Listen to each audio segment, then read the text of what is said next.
Know your place. That's what every Omega learns from birth. That's what Claire had carved into her soul through years of servitude in the crystal halls of the Moonstone Pack. But when the most powerful Alpha King in 5 centuries became obsessed with her and the child, everyone swore couldn't be his. She would learn that some bonds are written in starlight, and no amount of denial could erase what fate had already decided. Claire's hands trembled as she scrubbed the marble floors of the throne room, her reflection warping in the polished stone. 23 years old, and this was all she'd ever be. Invisible, disposable, the Omega Maid who existed only to serve. The other servants whispered that she was plain, forgettable, with her mousy brown hair and eyes the color of storm clouds. Nothing like the radiant she-wolves who paraded through these halls, vying for the Alpha King's attention. But lately, something had changed. King Cassian had started watching her. Not with the casual dismissal she'd grown accustomed to, but with an intensity that made her skin prickle with awareness. His golden eyes would track her movements across rooms, his conversations trailing off mid-sentence when she entered. 3 times this week, she'd caught him standing outside the servants' quarters at dawn, his massive frame silhouetted against the rising sun, just waiting. And then there was Lily, her daughter. Her 3-year-old miracle with silver hair that gleamed like moonlight and eyes that shifted between amber and violet depending on her mood. Eyes that matched no one in Claire's bloodline. Eyes that the pack elders whispered about in scandalized tones. Because everyone believed that an Omega like Claire couldn't possibly have conceived a child with gifts like Lily's. They thought Lily belonged to someone powerful, someone royal. They were wrong. At least, that's what Claire had been telling herself for 3 years. Because the alternative that one hazy, impossible night during the lunar eclipse ceremony had actually happened was too dangerous to even consider. Chapter 1. The Invisible Omega. The morning bells chimed 5 times, their resonance echoing through the servant corridors like a death knell. Claire jerked awake on her thin mattress, careful not to disturb Lily, who slept curled against her side like a silver-haired kitten. 3 years of motherhood had taught her to move in absolute silence, one of many survival skills an Omega Maid needed in the Moonstone Pack. She dressed quickly in the standard gray servant's uniform, the coarse fabric scratching against her skin. Through the single narrow window, she could see the main palace gleaming in the pre-dawn light, all white stone and crystal spires that caught the first rays of sun like captured stars. Beautiful, untouchable, everything she would never be. "Mama?" Lily's sleepy voice made her pause. "Shh, little moon. It's early still. Go back to sleep." Claire pressed a kiss to her daughter's forehead, breathing in that sweet child scent that made every hardship worthwhile. "Will you be back for breakfast?" "I'll try, sweetheart." "Be good for Mrs. Petra, okay?" Lily nodded, her unusual eyes already drifting closed again. Claire allowed herself one more moment to simply look at her daughter, this impossible, precious gift, before slipping out into the corridor. The servants' wing was already buzzing with activity. Omega wolves rushed past carrying linens, breakfast trays, and buckets of steaming water. Claire fell into the familiar rhythm, collecting her cleaning supplies from the storage room and heading toward her assigned section, the East Wing, where the Alpha King's private quarters resided. Her stomach twisted. She'd been reassigned there 2 weeks ago, after the previous maid had been dismissed for reasons no one would discuss. Claire suspected it had something to do with the girl's tendency to gossip, but in the palace, you learned quickly not to ask questions. Well, if it isn't the little mouse. Claire's steps faltered. That voice belonged to Sabrina, the head housekeeper's daughter, an unofficial queen of the servant hierarchy. Beautiful where Claire was plain, confident where Claire was timid, Sabrina had made it her personal mission to remind Claire of her place. "Good morning, Sabrina." Claire kept her eyes down, submissive as an Omega should be. "Is it? I heard you've been assigned to the King's Wing." Sabrina circled her like a predator scenting weakness. "How very interesting. Tell me, little mouse, what makes you so special? Is it your sparkling personality? Your stunning looks?" She laughed, and the other servants nearby joined in nervously. "I just go where I'm told," Claire murmured. "Of course you do, like a good little Omega." Sabrina leaned closer, her voice dropping to a poisonous whisper. But here's some advice: don't get ideas above your station. I've seen girls like you before, thinking proximity to power means something. It doesn't. You're still just a maid. Still just a breeding mistake with a bastard child. The words hit like physical blows, but Claire had armor built from years of similar cruelty. She kept her expression neutral, her posture submissive, even as rage burned in her chest. I understand. Good. Sabrina straightened, her smile returning to something resembling pleasant. Run along then. His Majesty despises tardiness. Claire hurried away, her cleaning supplies clutched against her chest like a shield. She'd learned long ago that responding to bullies only made things worse. Better to endure, survive, and protect what mattered. Lily. The East Wing was quiet at this hour, the thick carpets muffling her footsteps. Crystal chandeliers hung overhead, their prisms casting rainbow patterns across cream-colored walls decorated with ancient pack histories. Claire had cleaned these halls 100 times in the past 2 weeks, but the opulence still stole her breath. She reached the king's study first, pressing her ear against the door to ensure it was empty before entering. The room smelled of leather and pine of him. Her wolf stirred beneath her skin, a sensation so rare it shocked her. Omegas like her barely had wolves at all, certainly nothing strong enough to react to a mere scent. But this wasn't just any scent. She shook her head, dismissing the traitorous thought, and began her work, dusting the bookshelves, polishing the massive oak desk, refreshing the flowers in the crystal vase by the window. Normal tasks, simple tasks. Tasks that didn't require thinking about impossible nights, or silver-haired children, or the way King Cassian's eyes seemed to see straight through her carefully constructed walls. You missed a spot. Claire spun around, her heart launching into her throat.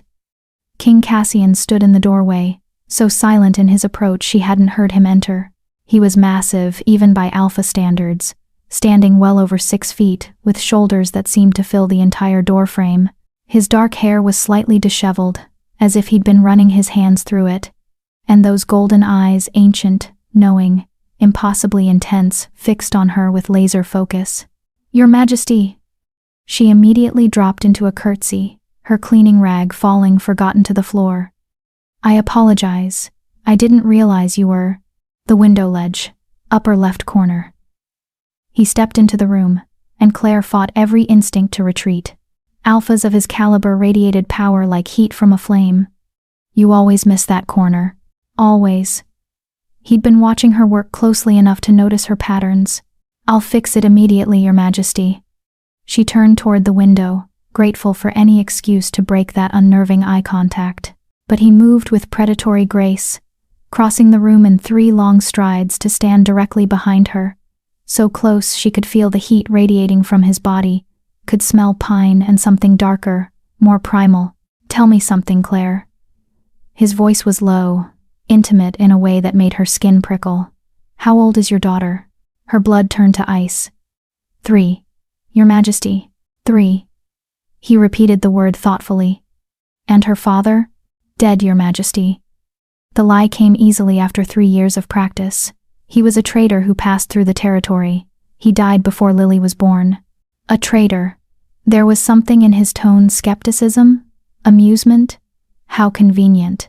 Claire's hands tightened on her cleaning rag. Is there something specific you require, Your Majesty? Yes. He reached past her, his arm brushing her shoulder as he pointed to the window ledge. That spot. Clean it. She did, stretching on her toes to reach the high corner, hyper-aware of his presence behind her. Every instinct screamed that she was prey in the presence of an apex predator, but beneath that fear ran a current of something else, something that felt dangerously like recognition. You know what I find interesting, Claire? He spoke as she worked, his voice a dark rumble that seemed to vibrate through her bones. 3 years ago, during the lunar eclipse ceremony, something unprecedented happened. A power surge unlike anything the Pack Elders had ever recorded. And 9 months later, you appeared in the servants' wing with a silver-haired child exhibiting gifts that shouldn't exist in Omega bloodlines. Her hand slipped, the rag falling from nerveless fingers. Your Majesty, I don't lie. The command carried alpha authority that compelled truth. Not to me. Not about this. Claire turned slowly, trapped between the window and his imposing form. This close, she could see the gold flecks in his eyes, could see the tension in his jaw, the way his hands clenched and unclenched at his sides as if fighting some internal battle. "I don't know what you want me to say," she whispered. "The truth." His hand came up, hovering near her face but not quite touching. "Were you at the lunar eclipse ceremony 3 years ago?" She couldn't lie, not under the weight of that alpha command. "Yes." "Did something happen to you that night? Something you can't quite remember?" Her breath caught. How did he know about the gaps in her memory, the hazy fragments of sensation and starlight that sometimes surfaced in dreams? I don't remember much. The ceremony was overwhelming, and I was helping serve the nobles. I got dizzy, needed air. The rest is blurry. He exhaled slowly, and for a moment, she thought she saw pain flicker across his features. "Do you have any memory of the sacred grove? Of moonlight and power and 2 souls recognizing each other despite every law that said it was impossible?" Claire's heart hammered against her ribs. "Your Majesty, I'm just a maid. Whatever you think happened." "I think," he interrupted, his voice dropping to something almost gentle, "that 3 years ago, during a celestial event that weakened the barriers between fate and choice, 2 people who should never have met found each other anyway. I think an Alpha King and an Omega Maid experienced something that shouldn't exist, and I think the silver-haired child you're protecting is the living proof." The words hung in the air between them, heavy with implications that could destroy everything Claire had built. "You're wrong," she managed, even as her wolf howled in recognition. "Lily isn't, she can't be." "Can't she?" His hand finally made contact, fingers gentle as they tucked a strand of hair behind her ear. The touch sent electricity racing down her spine. "Then explain why I've been drawn to you since the moment you started working in this wing. Explain why my wolf recognizes yours despite you being Omega. Explain why every time I see that child, I feel a connection that defies every law of our kind." "Coincidence," Claire breathed, but even she didn't believe it. "I don't believe in coincidence." He stepped back abruptly, as if the contact had burned him. "But I do believe in proof, which is why I've arranged for the pack physician to conduct a paternity test. Tomorrow morning. You, me, and Lily." Terror flooded her system. "You can't. I won't let you." "It's not a request, Claire. It's a command." The gentleness was gone, replaced by pure alpha authority. 3 years is long enough to live in denial. Tomorrow, we learn the truth. All of it. He strode toward the door, leaving Claire trembling in his wake. "Your Majesty," she called out, surprising herself. He paused. "What if you're right? What happens to us then?" He looked back at her over his shoulder, those golden eyes blazing with emotions she couldn't name. "Then everything changes. For all of us." The door closed behind him with a soft click that sounded like the end of the world. If stories like Claire's remind you that some bonds transcend every rule meant to keep us apart, subscribe to join others who believe that true connection can't be denied no matter how impossible it seems. Chapter 2. Shadows of the Past. Claire didn't sleep that night. She lay in the darkness of her tiny room, Lily's warm body pressed against her side, and stared at the ceiling as her world crumbled around her. A paternity test. Tomorrow. There would be no hiding after that. No pretending. No protection for the fragile life she'd built from nothing. If Cassian was right, if Lily truly was his daughter, what would happen to them? Would he take Lily away? Omegas had no rights to their children, especially not when an Alpha King laid claim. Would he cast Claire out for hiding the truth? Imprison her for deception? Or worse, would he try to make her his mistress, a shameful secret kept in the shadows while he married some suitable alpha female for political alliance? Her wolf whimpered at that last thought, a sound of pure anguish that shocked her. When had her wolf become strong enough to have opinions? To feel such visceral rejection at the thought of Cassian with another? "Mama, you're sad." Lily's sleepy voice broke through her spiraling thoughts. Claire looked down to find her daughter's unusual eyes watching her with that eerie wisdom children sometimes possessed. "I'm fine, little moon. Just tired. You smell sad, like rain." Lily reached up, her small hand patting Claire's cheek. "Don't be sad. The moon always comes back, even when clouds hide it. Where did a 3-year-old learn to say such things? You're too smart for your own good, Claire whispered, pulling her daughter close. Promise me something, Lily. No matter what happens, remember that Mama loves you, more than anything in this world. I know, Mama. Lily yawned, already drifting back to sleep. And the golden wolf loves us too. He told me in my dreams. Claire's breath caught. What golden wolf, sweetheart? But Lily was already asleep, her breathing deep and even, leaving Claire alone with questions that had no safe answers. The pre-dawn bells found Claire exhausted but resolved. If today was the day her secrets came to light, she would face it with whatever dignity she could muster. She dressed carefully, braiding her hair in the simple style servants wore, and woke Lily gently. Are we going somewhere special today? Lily asked, as Claire dressed her in the nicest dress. They owned a simple blue cotton that Claire had sewn herself from fabric scraps. We're going to meet a doctor, Little Moon. He's going to check to make sure you're healthy and strong. I am strong. Watch. Lily flexed her tiny arms, making Claire laugh despite everything. The strongest. Now come on, we can't be late. The walk to the pack physician's quarters felt like a funeral march. Other servants stared as they passed, and Claire realized with sinking dread that rumors must have already spread. In a place like this, secrets lasted about as long as morning dew. Look, it's the little bastard and her whore mother, someone muttered as they passed. Claire's hands tightened on Lily's, but she kept walking, spine straight despite the shame burning in her chest. The physician's wing was in the medical building, a separate structure of white stone that smelled of antiseptic and healing herbs.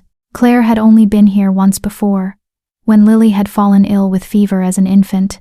The pack physician had treated them with professional courtesy, but undisguised disdain. Omegas were barely worth the medicine they consumed.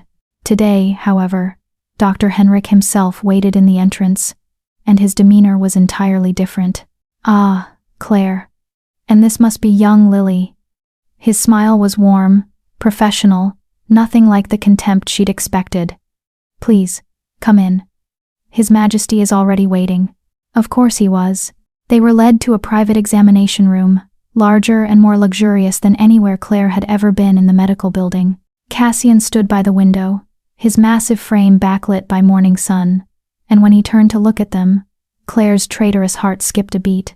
He was dressed more casually today, in dark trousers, and a simple white shirt that somehow made him look even more imposing. But it was his expression that made her pause. There was vulnerability there, beneath the alpha authority, something that looked almost like fear. Claire, Lily. His voice was softer than it had been yesterday, carefully modulated as if afraid of scaring them. Thank you for coming. Did we have a choice? The words escaped before Claire could stop them. His jaw tightened. No, you didn't. But I appreciate your cooperation nonetheless. Lily, who had been hiding behind Claire's legs, suddenly peeked out to stare at Cassian with open curiosity. You're very big. A ghost of a smile touched his lips. So I've been told. Are you the golden wolf from my dreams? The room went silent. Dr. Henrik looked between them with sharp interest. Cassian's expression transformed into something Claire couldn't name. Shock, wonder, and a desperate kind of hope all tangled together. What dreams, little one? He asked, crouching down to her level despite his size making the gesture awkward. Lily tilted her head, studying him with those shifting eyes. The ones where you run with us under the full moon. Where Mama isn't sad anymore. Where we're safe. Claire's world tilted sideways. She'd never told Lily anything about Cassian, never even hinted at the possibility. How could her daughter dream such specific things? I would very much like that dream to be real, Cassian said quietly. And the raw honesty in his voice made Claire's chest ache. Would you let the doctor take a small sample of your blood? It won't hurt much, I promise. And afterward, we'll know for certain if those dreams are prophecy or just wishes. Will it help Mama stop being sad? Yes, he said without hesitation. It will help everything make sense. Lily looked back at Claire, silently asking permission. Claire wanted to refuse, to grab her daughter and run as far as their legs could carry them. But she was Omega, he was Alpha King, and running would only delay the inevitable. It's okay, little moon. Be brave for Mama. The test itself was quick. Dr. Henrik was efficient and gentle, taking blood samples from all three of them with minimal discomfort. Lily barely flinched, too fascinated by Cassian to notice the needle. "The results will take approximately 2 hours, Doctor," Henrik announced, labeling the vials with careful precision. "Your Majesty, I'll bring them to your study the moment they're ready." "No." Cassian's eyes never left Lily, who had wandered over to examine the anatomical charts on the wall. "Bring them here. We'll wait together." 2 hours. Claire would either be proven a liar and lose everything, or be proven truthful and lose everything anyway. There was no winning scenario in this game. "Lily, why don't you sit here with me?" Dr. Henrik gestured to a chair near his desk. "I have some picture books about healing herbs. Would you like to see them?" Lily nodded enthusiastically, leaving Claire alone with Cassian in the other half of the room. The silence stretched between them, heavy with 3 years of secrets and denial. "She's remarkable," Cassian finally said, his voice low enough that only Claire could hear. "Intelligent, curious, completely unafraid despite every instinct that should tell her I'm dangerous. She doesn't understand hierarchy yet, doesn't know that alphas are supposed to be feared." "Good." The word came out fierce. "I never want her to fear me. If she's mine—" He stopped, correcting himself. "When it's confirmed she's mine, I want her to know me as a father, not a king." "And what about me?" Claire's voice cracked despite her best efforts. "What do you want from me, Your Majesty?" He turned to face her fully, and the intensity in his golden eyes stole her breath. "The truth. Starting with what really happened during the lunar eclipse ceremony." Claire's hands twisted in her lap. She'd spent 3 years trying not to remember, pushing down the fragments of memory that surfaced in dreams and quiet moments. But under the weight of his stare, the walls she'd built began to crumble. "I was serving wine to the nobles in the ceremonial hall," she began slowly. "It was my first year working in the palace, and I was terrified of making a mistake. The ceremony was beautiful, hundreds of candles, ancient songs, the full moon visible through the crystal ceiling. Then the eclipse began. She could see it again behind her closed eyelids, the moon turning blood red, power crackling through the air like lightning. The elders said the veil between worlds was thinning. Some of the guests started shifting involuntarily, overcome by the celestial energy. I was trying to leave, to get out of the way, but someone bumped into me. I dropped the wine pitcher, and it shattered. I was so afraid I'd be punished that I ran." "Where did you go?" "The sacred grove. I knew it would be empty, everyone was inside for the ceremony. I just needed a moment to breathe, to calm down. But when I got there—" She paused, the memories fragmented and hazy.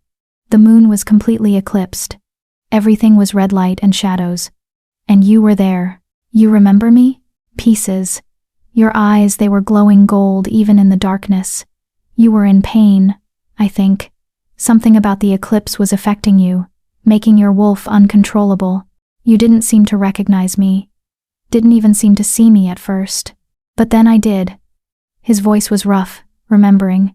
"The moment our eyes met, something shifted. The pain stopped. My wolf, which had been tearing me apart from the inside, suddenly went quiet, calm, like finding water in a desert." Claire nodded, the memory growing clearer. "You said my name, even though we'd never spoken before. You touched my face and said, 'There you are,' as if you'd been searching for me forever. And then we did something impossible." He stepped closer, his hand hovering near hers but not quite touching. "Omegas and Alpha Kings don't bond, Claire. The power differential is too extreme. It would kill the Omega or drive the Alpha mad. Every law, every instinct, every piece of pack wisdom says it can't happen. But it did." "But it did," he confirmed. "And when I woke up the next morning in the grove, alone, I convinced myself it had been a dream. A hallucination brought on by the eclipse's power, because the alternative was impossible. So you forgot about me." "I tried to." His voice dropped to a whisper. "But my wolf never did. He searched for you in every room, every corridor. He recognized your scent, even when I didn't consciously remember. And then 3 years later, you appeared in my wing, and every suppressed memory came flooding back. Why didn't you say something immediately?" "Because I needed to be certain I wasn't mad. that I hadn't imagined the whole thing. His hand finally made contact, fingers interlacing with hers. But more than that, I needed to understand why you ran, why you hid, why you denied me the chance to know my own child. The accusation stung because it was fair. I was terrified, Claire admitted. I woke up alone in the grove with marks on my neck that I knew were bond marks, but that couldn't possibly be bond marks because who bonds with an Omega Maid? I had fragmented memories of something beautiful and impossible. And when I asked the other servants about the eclipse ceremony, they said you'd been absent for most of it, that you'd disappeared and returned hours later looking shattered. I was trying to process what happened. I know that now. But then, I thought maybe I'd done something wrong. Maybe I'd seduced you somehow during the eclipse madness and you were disgusted. So I hid. And when I realized I was pregnant, she laughed bitterly. I knew no one would believe me. The Omega Maid claiming the Alpha King's child? I'd be called a liar, a schemer, probably executed for slander. So you invented the traitor story. It was easier than the truth. And Lily was mine, the one good thing in my miserable existence. I wasn't going to let anyone take her away. Cassian's grip on her hand tightened. I would never take her from you. You're Alpha King. You could do anything you wanted. Yes, he agreed. Which is why I'm choosing to do this right. No more secrets. No more running. When those results come back, Your Majesty, Dr. Henrik's urgent tone interrupted them. The results are ready, but there's something you need to see. Chapter 3. Blood and Truth. Dr. Henrik's face was pale as he approached, holding a single sheet of paper like it might explode. Behind him, Lily remained absorbed in her picture book, blissfully unaware that the next few minutes would determine her entire future. Well? Cassian's voice carried the weight of command, but Claire could hear the tremor beneath it. Fear. Hope. Desperation. All tangled together. Dr. Henrik glanced at Claire, then back to Cassian. Your Majesty, perhaps we should discuss this privately. No. Cassian's hand tightened around Claire's. Whatever you have to say, she deserves to hear it. We both do. The physician took a deep breath, then handed over the results. The paternity test confirms what you suspected. Lily is biologically your daughter, Your Majesty. The genetic markers are unmistakable. She carries your bloodline, your pack heritage, and… He hesitated. And something else I've never seen before. Cassian stared at the paper, his expression cycling through shock, joy, and confusion. What do you mean, something else? Her blood contains markers from both of you, as expected. But there's a third element, an energy signature, that shouldn't exist. It's as if the eclipse itself left an imprint on her DNA. Dr. Henrik pulled out a second sheet covered in complex diagrams. During a normal conception, genetic material combines in predictable patterns. But Lily's conception occurred during a celestial event that weakened the barriers between the physical and spiritual realms. The result is a child who carries not just your bloodlines, but the power of the eclipse itself. Claire's head spun. What does that mean for her? It means, Dr. Henrik said carefully, that Lily is unprecedented.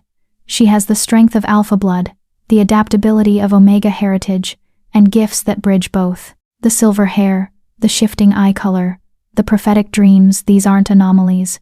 They're manifestations of eclipse-blessed power. Is she in danger? Cassian's voice had gone deadly quiet, the tone of an alpha ready to tear apart any threat to his child. Not from the power itself, but from those who might fear it, covet it, or seek to control it. The physician met Cassian's eyes meaningfully. Your Majesty, if word of this spreads beyond this room, Lily will become a target. There are packs and entities beyond packs that would kill to possess or eliminate a child with her potential. The temperature in the room seemed to drop 10 degrees as Cassian processed this information. Claire felt his hand trembling in hers, watched the muscles in his jaw work as he fought for control. Then we ensure word doesn't spread, he said finally. You will tell no one of these findings. The official record will state simple paternity confirmation, nothing more. Is that understood? Completely, Your Majesty. Good. Leave us. Dr. Henrik gathered his papers and departed swiftly, closing the door behind him. The silence that followed was deafening. Claire looked at the paternity results still clutched in Cassian's free hand. at the proof of what she'd known in her bones for 3 years, but had been too terrified to acknowledge. Lily was his daughter. Their daughter. Created in impossible circumstances, blessed or cursed with power that made her both miracle and target. "Say something," Claire whispered when the silence became unbearable. Cassian released her hand abruptly, crossing to the window to stare out at the palace grounds. His shoulders were rigid, his entire body radiating barely controlled emotion. 3 years, he finally said, his voice rough. 3 years I didn't know she existed. 3 years of watching her grow from a distance, feeling drawn to her without understanding why. 3 years you kept this from me. I was protecting her. From me? He whirled around, and the anguish in his golden eyes made Claire's breath catch. I'm her father, Claire. I had a right to know, to be part of her life, to protect her from the beginning. You're also the Alpha King, Claire shot back, her own emotions finally breaking free. You have duties, responsibilities, a future that includes marrying some politically advantageous she-wolf and producing legitimate heirs. Where exactly do the Omega Maid and her bastard child fit into that picture? Don't call her that. The command cracked like a whip. Don't ever call my daughter a bastard. That's what everyone else calls her. What they'll always call her, no matter what some blood test says. Then I'll make them stop. He closed the distance between them in 2 strides, gripping her shoulders with careful intensity. I'll legitimize her, claim her publicly as my daughter and heir, give her my name, my protection, everything she should have had from birth. Claire's heart hammered against her ribs. You can't. The Pack Council would never accept an Omega-born child as heir. The other Alphas would revolt. Let them try. His eyes blazed with determination. I am Alpha King, and my word is law. If the Council objects, I'll remind them of that fact. Forcefully, if necessary. And what about me? The question emerged smaller than Claire intended. What happens to the Omega Maid who dared touch the king? Who kept his daughter secret for 3 years? Cassian's grip on her shoulders gentled, his thumbs tracing small circles through the fabric of her dress. What do you want to happen, Claire? The question stunned her. No one had ever asked what she wanted. Omegas didn't get wants, didn't get choices. They survived and obeyed and hoped not to be noticed. I want Lily to be safe, she managed. I want her to have opportunities I never had. I want her to grow up knowing she's loved and valued, not just for her power but for who she is. And for yourself? What do you want for yourself? She couldn't answer that, couldn't voice the impossible dreams that haunted her in the darkest hours. Dreams of being more than invisible, of mattering to someone, of the bond she'd felt that eclipse night, being real and lasting, and something she was allowed to keep. It doesn't matter what I want, she finally said. I'm Omega. My wants aren't relevant. Something dangerous flashed in Cassian's eyes. They're relevant to me. Before Claire could respond, Lily's voice interrupted them. Why is everyone talking so serious? Did I do something wrong? They both turned to find her standing there, her picture book abandoned, those unusual eyes wide with concern. Claire immediately knelt down, pulling her daughter into a hug. No, little moon, you didn't do anything wrong. You're perfect. Then why does the golden wolf look so sad? Lily wriggled free, walking over to Cassian with that complete absence of fear that both terrified and amazed Claire. Don't be sad. Mama says being sad makes your heart heavy. Cassian looked down at his daughter. His daughter, the reality of it finally sinking in. And something in his expression cracked open. He knelt slowly, bringing himself to Lily's eye level. You're right, he said softly. I have been sad. But do you know what would make me happy? Lily shook her head. If you would let me be part of your life. Not as a king, but as... He swallowed hard. As your papa, if you'd like. I know you don't know me yet, and I haven't been there like I should have been. But I'd like to change that, if you'll give me a chance. Claire's heart clenched at the vulnerability in his voice. At this powerful Alpha King reduced to hoping a 3-year-old would accept him. Lily studied him with that eerie wisdom, then reached out to pat his cheek, just as she had Claire's the night before. You're the one from my dreams. The golden wolf who keeps us safe from the shadows. What shadows, little one? The ones that want to take me away, but you always fight them off. She smiled, completely trusting. So yes, you can be my papa. But you have to promise to keep Mama safe too. She gets scared at night. Cassian's eyes found Claire's over Lily's head, and the intensity there made her knees weak. I promise. I'll keep both of you safe, no matter what it costs me. Even from the beautiful monster? Lily asked innocently. The temperature in the room plummeted. Cassian's entire body went rigid. What beautiful monster, Lily? The one in my other dreams? The lady with the pretty smile and the dark eyes. She says she wants to meet me. Says we're going to be very special friends. Lily's expression remained cheerful, unaware of the horror spreading across both adults' faces. She smells like roses and blood. Claire grabbed Lily's shoulders. When did you start having these dreams, baby?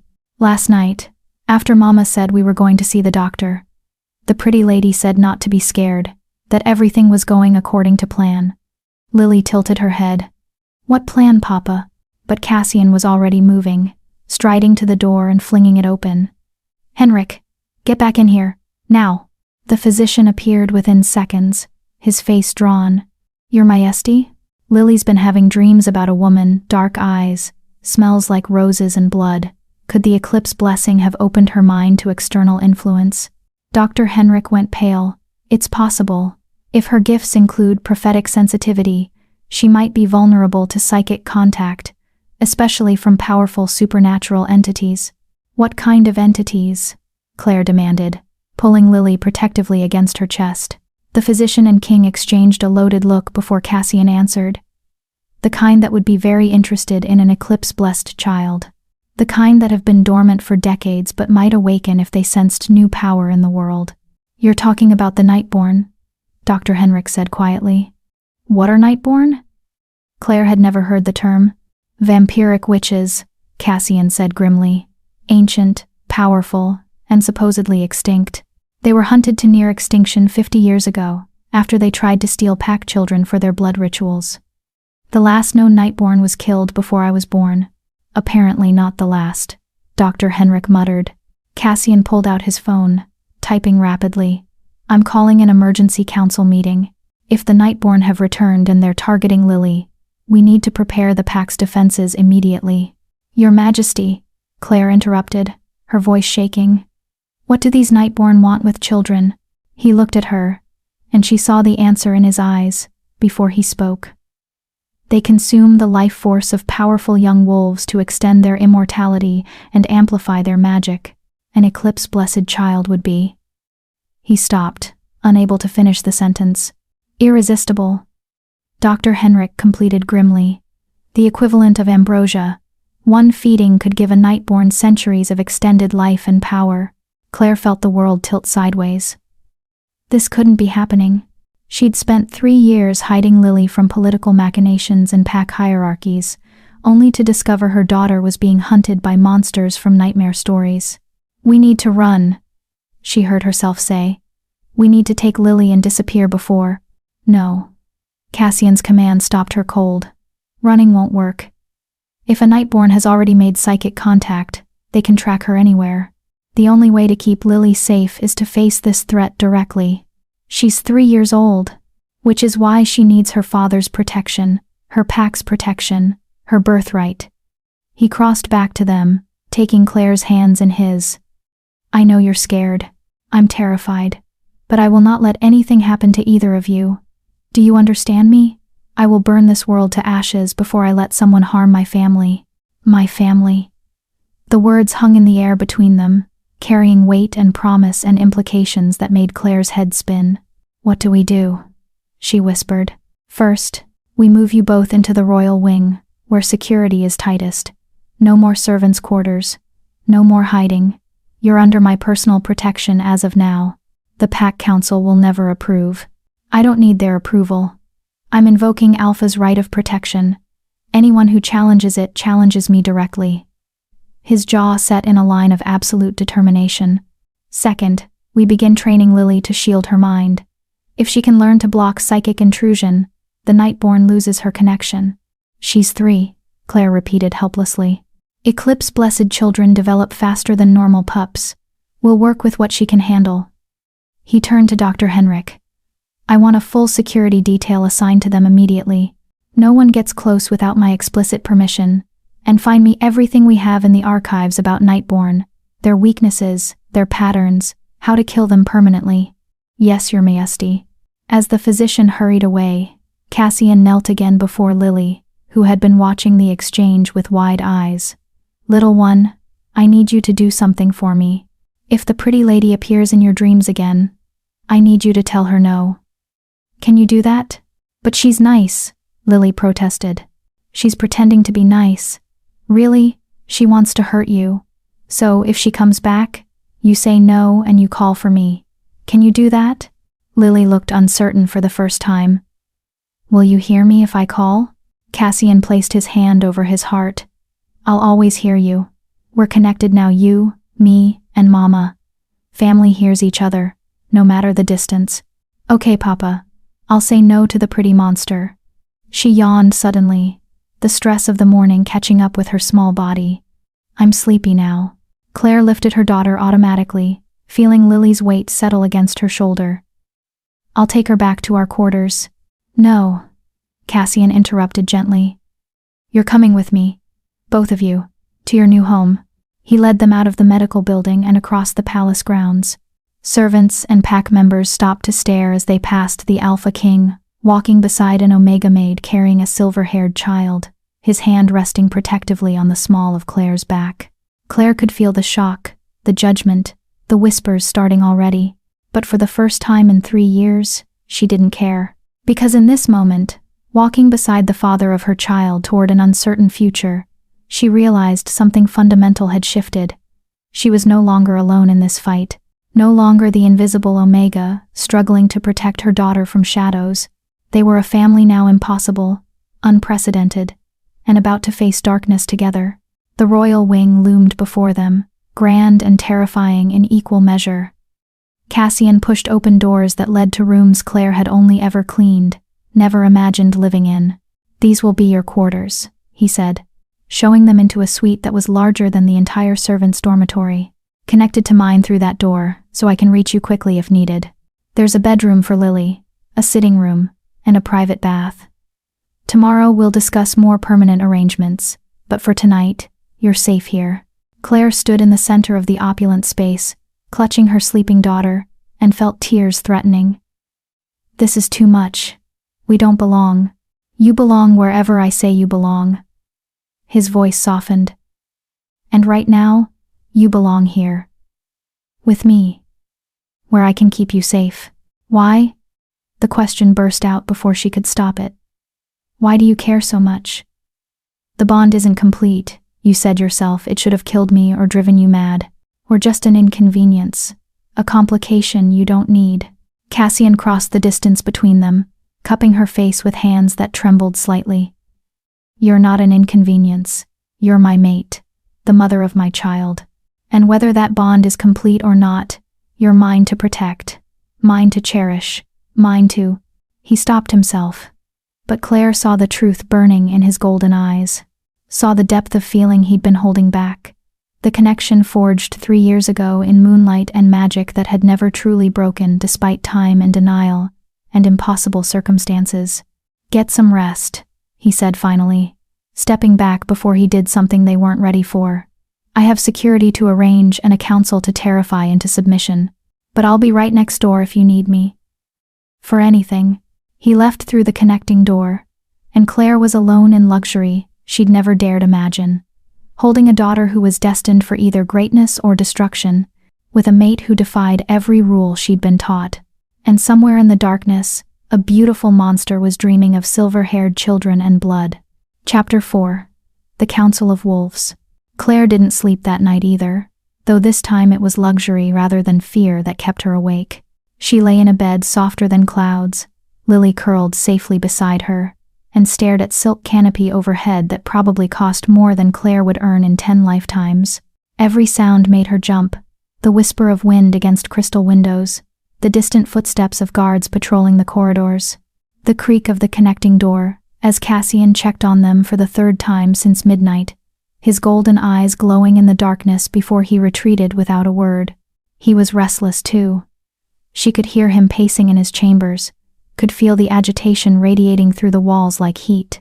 Their bond incomplete, impossible, but undeniably present, hummed with his anxiety and determination. When dawn finally broke, Claire rose and dressed in one of the simple gowns that had been brought to their quarters overnight. It was finer than anything she'd ever owned. Deep green silk that actually fit her properly, but it felt like a costume, like playing dress-up in someone else's life. "Mama, look!" Lily bounced on the enormous bed, her silver hair wild around her face. "I can jump so high." "Careful, little moon. We're guests here. We can't break anything." "Not guests." Cassian's voice came from the connecting doorway. He looked exhausted, dark circles under his eyes, but his expression softened when he saw Lily jumping. "Family, and family can jump on beds if they want to." Lily giggled and jumped higher, making Claire's heart clench with a mixture of joy and terror. This was what she'd always wanted for her daughter. Freedom, happiness, the ability to be a child without fear. But at what cost? "The council meeting is in an hour," Cassian said, his tone shifting to business. "I need you there, Claire." Her stomach dropped. "Me? Why?" "I'm just the mother of my heir. My mate, even if not publicly acknowledged yet. And a witness to Lily's gifts." He crossed to her, taking her cold hands in his warm ones. "I know you're terrified, but the council needs to understand what we're facing, and you're the only one who can speak to Lily's experiences. They'll tear me apart, an Omega, in the Alpha Council chambers. Not if they value their throats." His voice carried lethal promise. "You're under my protection, Claire. Anyone who disrespects you, disrespects me, and I'm not feeling particularly patient this morning." A knock at the door interrupted them. "Your Majesty, the Beta is here." "Send him in." A man entered who Claire vaguely recognized from palace functions. Marcus, the Beta second in command. Tall and broad, with dark hair shot through with gray. His eyes widened when he saw Claire and Lily, then carefully blanked to neutrality. "Your Majesty, I came as soon as I received your summons." His gaze flicked to Claire again, curiosity and calculation warring in his expression. "Is it true? About the child?" "Yes, Lily is my daughter, conceived during the lunar eclipse ceremony 3 years ago." Cassian's hand found the small of Claire's back, a possessive gesture that wasn't lost on Marcus. "Claire is her mother, and both are now under my direct protection. I trust I can count on your discretion and support?" Marcus was quiet for a long moment, studying them with the shrewd intelligence that had made him Beta. Finally, he bowed his head. "Of course, Your Majesty. Your family is the Pax family. I'll ensure everyone understands that." Relief flooded through Claire. If the Beta accepted them, others would follow. Maybe this wouldn't be complete disaster. Good, because we have bigger problems than pack politics. Cassian quickly outlined the situation with the Nightborn, watching Marcus's expression darken with each detail. "Nightborn," the Beta breathed. "I thought they were extinct. My grandfather used to tell stories about the purge, how it took 3 alpha packs working together to eliminate them. Apparently we missed one, and she's targeting my daughter. Then we mobilize immediately. Every warrior, every defense, every resource we have." "Agreed. But first, the council needs to be informed and brought into line. Some of them will resist accepting Lily as my heir, especially once they learn she's Omega-born." Marcus's jaw tightened. "Let them try. I'll remind them what happened to the last wolves who questioned your authority." "I'm counting on it." The council chambers were everything Claire had feared. A circular room of dark wood and stone, with a round table large enough to seat 20. Ancient pack symbols carved into the walls seemed to watch with judging eyes as she entered behind Cassian, Lily holding her hand. 12 alphas were already seated, men and women representing the most powerful families in the Moonstone Pack. Their conversations died the moment Claire appeared, replaced by shocked silence and thinly veiled hostility. "Your Majesty," one of the older alphas, a woman with steel-gray hair and sharp features, spoke first. "Surely you don't intend for the Omega to remain during council proceedings?" "Counselor Helena, allow me to introduce Claire and Lily, Cassian's voice was dangerously soft. My mate and my daughter. And yes, they will be staying for this meeting. The room exploded into chaos. Mate? Impossible.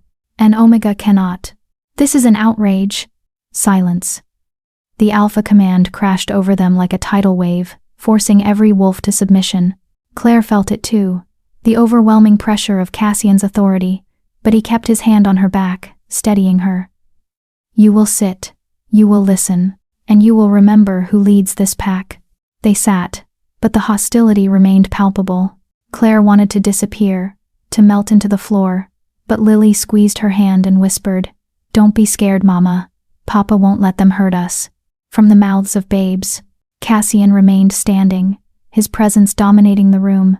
3 years ago, during the lunar eclipse ceremony, something unprecedented occurred. The celestial event weakened the barriers between realms and allowed a bonding that shouldn't have been possible. Claire and I became mates, though neither of us fully understood what had happened. 9 months later, Lily was born. Convenient, Helena sneered. An Omega claims to be bonded to the Alpha King and produces a child with unusual features. Forgive my skepticism, Your Majesty, but this smells of deception. Does it? Cassian's smile was cold. Dr. Henrik conducted paternity testing this morning. The results are conclusive. Lily is mine. Her blood carries my genetic markers, my pack heritage, and my alpha strength. Would you like to challenge the pack physician's findings? Helena's mouth snapped shut, but another counselor, a younger man with ambitious eyes, leaned forward. Even if the child is yours, Your Majesty, she's Omega-born. Our laws are clear, only Alpha-born children can inherit leadership. Laws can be changed, not without council approval. And I can tell you right now, this council will never approve an Omega as pack heir. Lily, who had been quietly observing, suddenly spoke up. Why not? The young counselor blinked, clearly not expecting to be addressed by a 3-year-old. Because Omegas are weak, child. They lack the strength and authority needed to lead. But Mama isn't weak. She's the strongest person I know. Lily's eyes began to shift colors, cycling between amber and violet. And I'm very strong too. Want to see? Before anyone could respond, the air in the room grew heavy. Power rolled off Lily in waves, not the overwhelming force of an alpha, but something else. Something ancient and otherworldly that made every wolf in the room freeze. The candles lining the walls flared brighter, their flames dancing in patterns that formed symbols Claire didn't recognize. The carved pack emblems on the walls began to glow with soft silver light, and Lily's hair, already pale, seemed to capture and reflect moonlight that shouldn't exist in the windowless chamber. Eclipse blessed, Helena whispered, her hostility transforming to awe and fear. She carries the moon's power. She carries more than that. Cassian's voice cut through the shocked silence. Which is why this council will approve her as my heir, grant Claire full protection as my acknowledged mate, and mobilize every resource we have to defend them both. Because there are things hunting my daughter, and I will not allow pack politics to leave her vulnerable. What things? The ambitious counselor demanded. Nightborn. The word fell like a stone into still water, sending ripples of fear through the assembled alphas. Several went pale. One actually stood, as if to flee, before Marcus's growl forced him back into his seat. That's impossible, Helena said, but her voice shook. The Nightborn were eliminated. Apparently not. One has been making psychic contact with Lily, using her eclipse-blessed gifts as a conduit. Dr.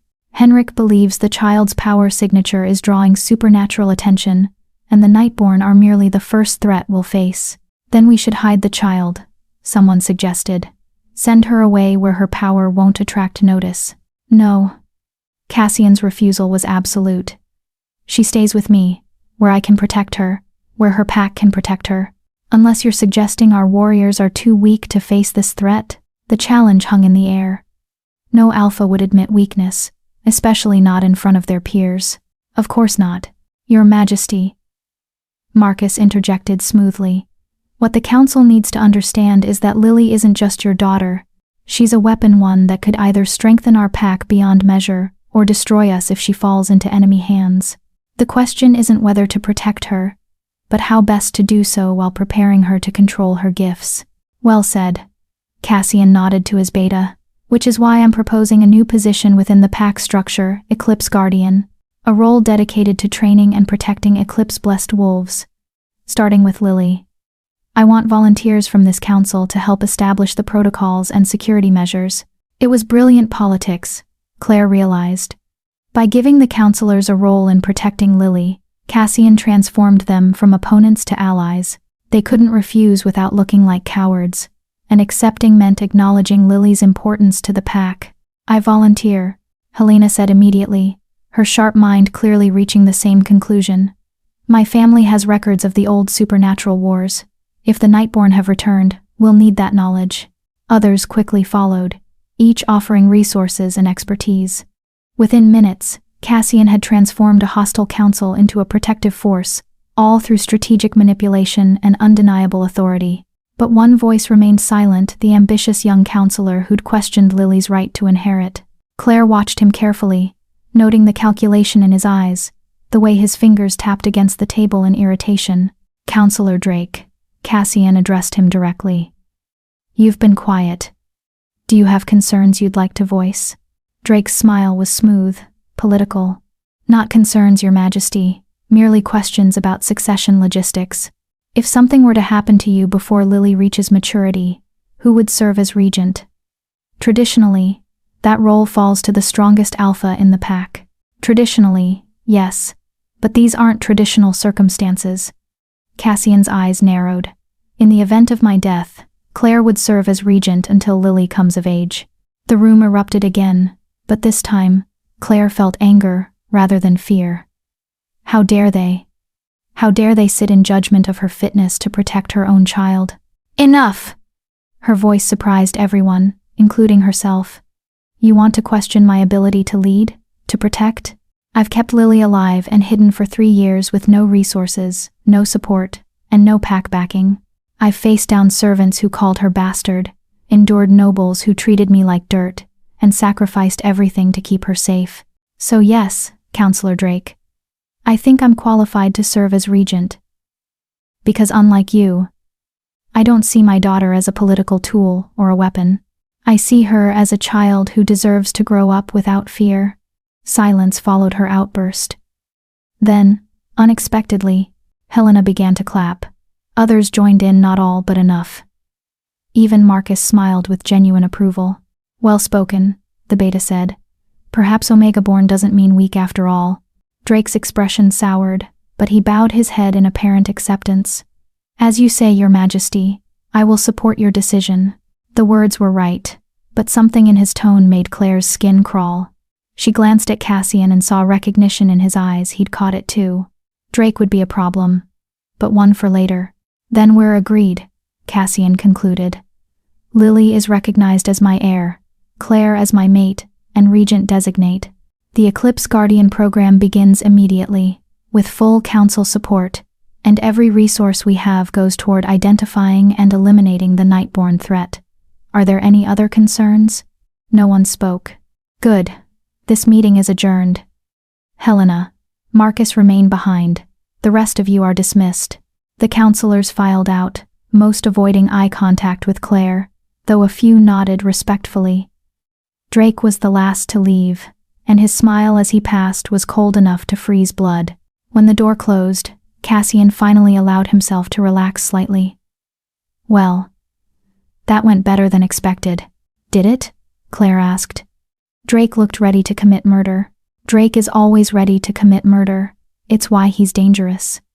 Helena approached them, her sharp eyes studying Lily with new interest. May I? At Cassian's nod, she knelt before the little girl. You're remarkable, child. I've never seen power manifest so young, or so controlled.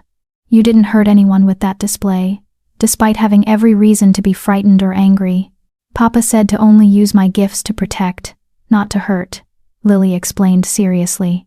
Unless someone tries to take me from Mama, then I can hurt them lots. Helena laughed, a genuine sound of delight. I like this one. She has spirit. Standing, she addressed Cassian. I meant what I said about the old records. I'll have them brought from the family archive. But, Your Majesty, you should know the Nightborn were never defeated through force alone. They're too cunning, too patient. The final victory came through sacrifice. What kind of sacrifice? The kind that required bait. Helena's expression grew grim. Eclipse-blessed children were used to draw the Nightborn out of hiding, then killed along with their hunters in coordinated strikes. It was effective, but the cost. She glanced at Lily. The cost was unconscionable. That won't be happening here, Cassian said flatly. Of course not. I'm simply saying we need a different strategy, one that doesn't require sacrificing what we're trying to protect. Then we'd better think fast, Marcus interjected, because if the Nightborn is already making contact, she'll be coming soon. They're not known for patience once they've selected a target. As if summoned by his words, Lily suddenly swayed, her eyes going vacant. Claire caught her before she fell, but the child was rigid in her arms, staring at something no one else could see. Lily? Baby, what's wrong? She's here, Lily whispered, her voice strangely hollow. The pretty monster. She says thank you for gathering everyone in one place. She says it will make the harvest so much easier. The harvest. Cassian was moving before anyone else processed the words, grabbing Claire and Lily and shoving them toward Marcus. Get them to my quarters, lock every door, activate every defense, now. What about you? Claire demanded, even as Marcus began pulling them toward the exit. I'm going to kill whatever's stupid enough to threaten my family. The last thing Claire saw before Marcus dragged them through the doorway was Cassian's eyes beginning to glow with alpha fury, his body already shifting toward his wolf form, and somewhere in the palace, something laughed, a sound like breaking glass and dying roses. Chapter 5. The Hunter and the Hunted. Marcus moved with practiced efficiency, herding Claire and Lily through corridors that seemed to stretch endlessly. Behind them, alarms began to wail, a haunting sound that made Claire's blood run cold. The palace was under attack, and her daughter was the target. Stay close, Marcus ordered, his hand on the weapon at his belt. Other guards appeared from side passages, forming a protective formation around them.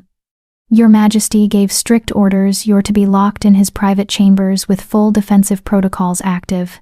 What about Cassian? Claire's voice cracked on his name. The Alpha King can handle himself. Your job is to protect that child. They rounded a corner and stopped dead. The corridor ahead was filled with mist, thick, unnatural fog that writhed like a living thing. It smelled of decay and roses, sweet corruption that made Claire's stomach turn. Back, Marcus commanded. We'll take the west passage. But the mist was already behind them, cutting off their escape. They were trapped between walls of impossible fog that pulsed with malevolent intent. From within the mist, a figure emerged. She was beautiful in the way poisonous flowers were. Beautiful dark hair cascading over pale shoulders, eyes like black holes that swallowed light, and a smile that promised both ecstasy and agony.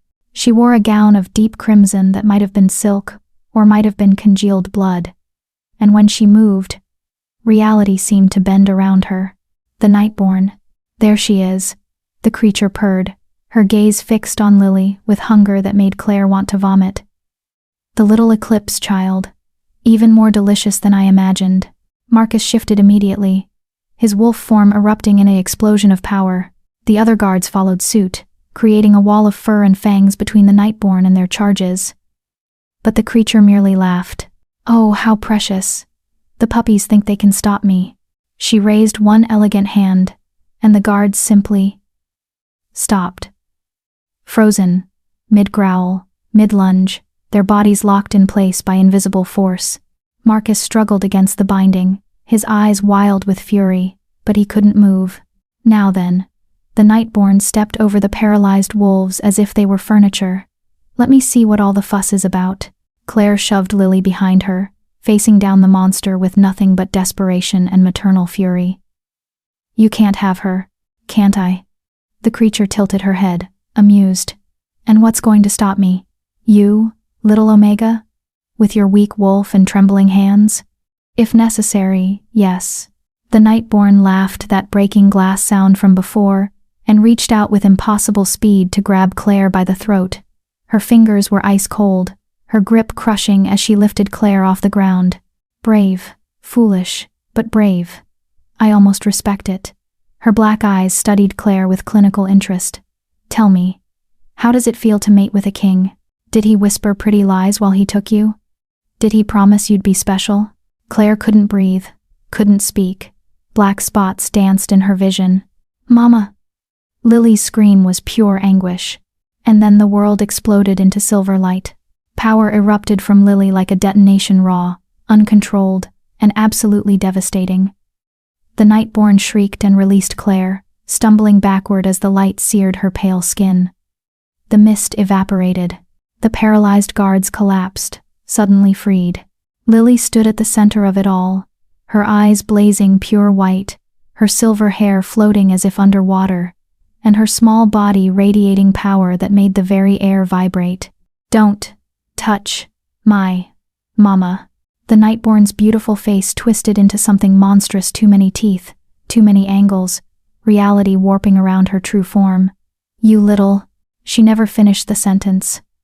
Cassian arrived like an avenging god, his massive wolf form crashing into the Nightborn with enough force to crack the stone floor. They tumbled together in a blur of fur and shadow, his teeth seeking her throat while her claws raked his sides. "Get them out of here," he roared, his voice distorted by the shift. "Marcus, now." The beta, already recovering, grabbed Claire and Lily. This time, Claire didn't protest, too focused on breathing, on making sure Lily was okay, on getting her daughter away from the nightmare unfolding behind them. They burst through the doors to Cassian's private chambers and Marcus slammed them shut, throwing heavy bolts and activating wards that made the air shimmer with protective magic. Through the thick wood, they could hear the sounds of battle snarls, crashes, inhuman screaming. "Is Papa going to be okay?" Lily asked, her power already fading, leaving her small and frightened again. "Your father is the strongest alpha in 5 centuries, Marcus said, though his expression was grim. "If anyone can kill a Nightborn, it's him." But Claire heard the uncertainty in his voice. Saw it in the way his hands shook as he checked his weapons, preparing for the creature to breach the door. Minutes passed like hours. The sounds of fighting eventually faded, replaced by terrible silence. Claire held Lily close, her throat throbbing where the Nightborn had grabbed her, and waited for either salvation or doom. Finally, a knock at the door. "It's me," Cassian's voice, rough and exhausted. "Let me in." Marcus checked the peephole, then threw open the locks. Cassian stumbled through, back in human form but covered in blood and wounds that still steamed as they healed. He looked like he'd been through a war. "Did you kill her?" Marcus demanded. "No." Cassian's jaw clenched in frustration. "She escaped into shadow before I could finish it. But I hurt her badly, bought us time." He crossed to Claire and Lily, his hands gentle despite the violence still written on his body. "Are you hurt?" Claire opened her mouth to say no, then realized she was shaking uncontrollably. The adrenaline was wearing off, leaving her hollow and terrified. She was so strong, so fast. I thought. "Shh." He pulled her against his chest, careful of his injuries. "You were perfect. You protected her. You were brave. I wasn't brave. I was terrified. Bravery isn't the absence of fear. It's standing between your child and a monster despite being terrified." His lips pressed to the top of her head. "You're stronger than you know, Claire." Lily wriggled between them, her small hands patting both their faces. "Papa's bleeding. We need to fix him." "I'm healing, little moon, don't worry. But you're hurt because you protected us." Lily's eyes filled with tears. "It's my fault. If I wasn't special, the pretty monster wouldn't want me." Cassian knelt immediately, cupping her small face with both hands. "Listen to me, Lily. You are not at fault for being born special. The Nightborn is evil because she chooses to hurt people, not because you exist. Do you understand? But, no buts, you saved your mother today with your power. You're not a curse, you're a blessing. Our blessing." He pulled her into a fierce hug. "And I will spend every day of my life making sure you're safe enough to grow up and use those gifts for good." Over Lily's head, his eyes met Claire's, and she saw the promise there. The determination, but also the fear he was trying to hide, that the Nightborn had been toying with them, testing their defenses, and would return with a real plan. "Your Majesty." Marcus cleared his throat, We need to discuss next steps. The creature penetrated palace security with disturbing ease. Our defenses need upgrading. Agreed. Call in the witches, I don't care what it costs. We need wards strong enough to block psychic intrusion and shadow travel. Cassian stood, still holding Lily. And double the guard on these chambers. No one enters without my explicit permission. Already done, but your majesty. Marcus hesitated. The council is in chaos. Half of them want to send the child away, the other half want to use her as bait, and Drake is using the attack to undermine your authority, saying you put the pack at risk by keeping her here. Drake can say whatever he wants. Lily stays. Even if it means civil war within the pack? Especially then. Cassian's voice dropped to something dangerous. Anyone who tries to take my daughter will learn exactly why I'm Alpha King, forcefully. A knock at the door made everyone tense. Your Majesty? It's Helena. I need to speak with you. Marcus checked, then admitted the older counselor. She looked shaken, her usual composure cracked. I've been through the records, she said without preamble. The Nightborn that just attacked, I think I know who she is. Tell me. Her name is Morgantha. She's over 300 years old, one of the original Nightborn Coven leaders. We thought she died in the final battle 50 years ago, but apparently she survived. How do we kill her? That's the problem. Helena's expression was grim. According to the records, Morgantha is unkillable by conventional means. She's fed on too many powerful wolves, absorbed too much life force. The only way our ancestors managed to defeat her was by trapping her in a cursed mirror, a prison of her own reflection, that prevented her from feeding or escaping. Then we do the same thing. The mirror was destroyed when we thought she was dead. It took 6 eclipse-blessed witches working together to create it originally, and they all died in the process. Helena looked at Lily. Unless. No, Claire said immediately. Whatever you're thinking, no. I'm thinking that Lily is eclipse-blessed, that her power might be enough to recreate the mirror trap, especially if augmented by other witches. She's 3 years old. I know. Which is why I'm not suggesting we use her for the ritual. I'm suggesting we find another way to channel her power, perhaps through a blood bond with someone willing to serve as a conduit. You mean me, Cassian said quietly. You're already bonded to her through blood and pack ties. If we could strengthen that connection, use you as a buffer to draw on her power without harming her. Helena spread her hands. It's theoretical, dangerous, but it might be our only option. What's the risk? Marcus demanded. To Cassian, death, madness, or permanent damage to his alpha abilities. To Lily, if the bond isn't strong enough to protect her, the power drain could kill her. Then we find another way, Claire insisted. There has to be another way.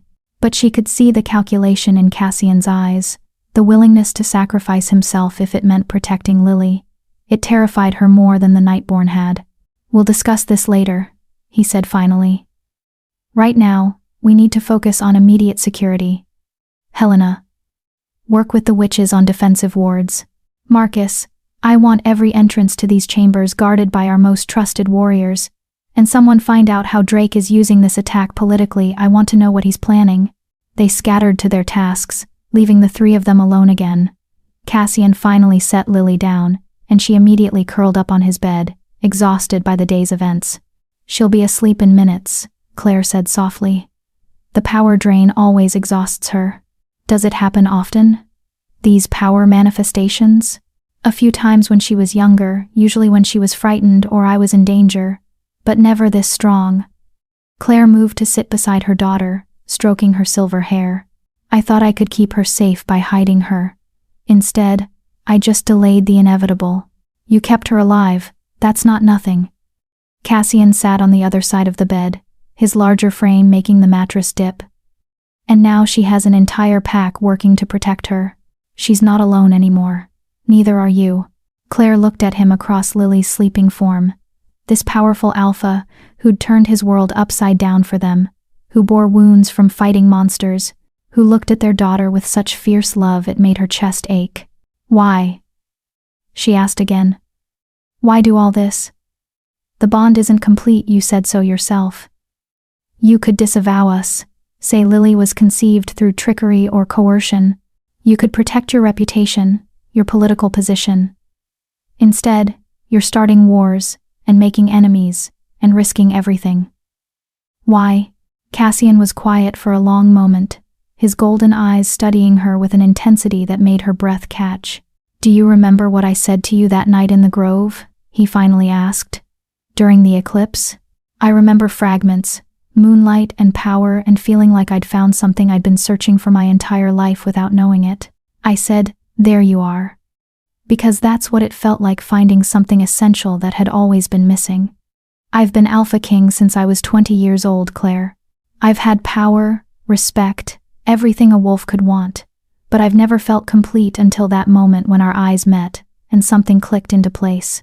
His hand reached across the bed, finding hers. "The bond might not be complete by traditional standards, but it's real. You're real. And every time I look at you or Lily, I feel that same sense of rightness. Of home. So yes, I'll start wars and make enemies and risk everything, because you're worth it, both of you." Tears spilled down Claire's cheeks before she could stop them. "I don't know how to be your mate. I don't know how to be anything other than invisible. Then we'll figure it out together. You don't have to be perfect, you just have to be you." His thumb brushed over her knuckles. "And Claire? You were never invisible to me. Not from the moment I first saw you." She wanted to believe him, wanted to trust in this impossible connection and the future he was offering. But somewhere in the shadows, a Nightborn was healing and planning, and Claire knew their respite would be brief. "She'll come back," Claire whispered. "Morgantha. She'll come back, and next time she'll be prepared for your strength and Lily's power. I know.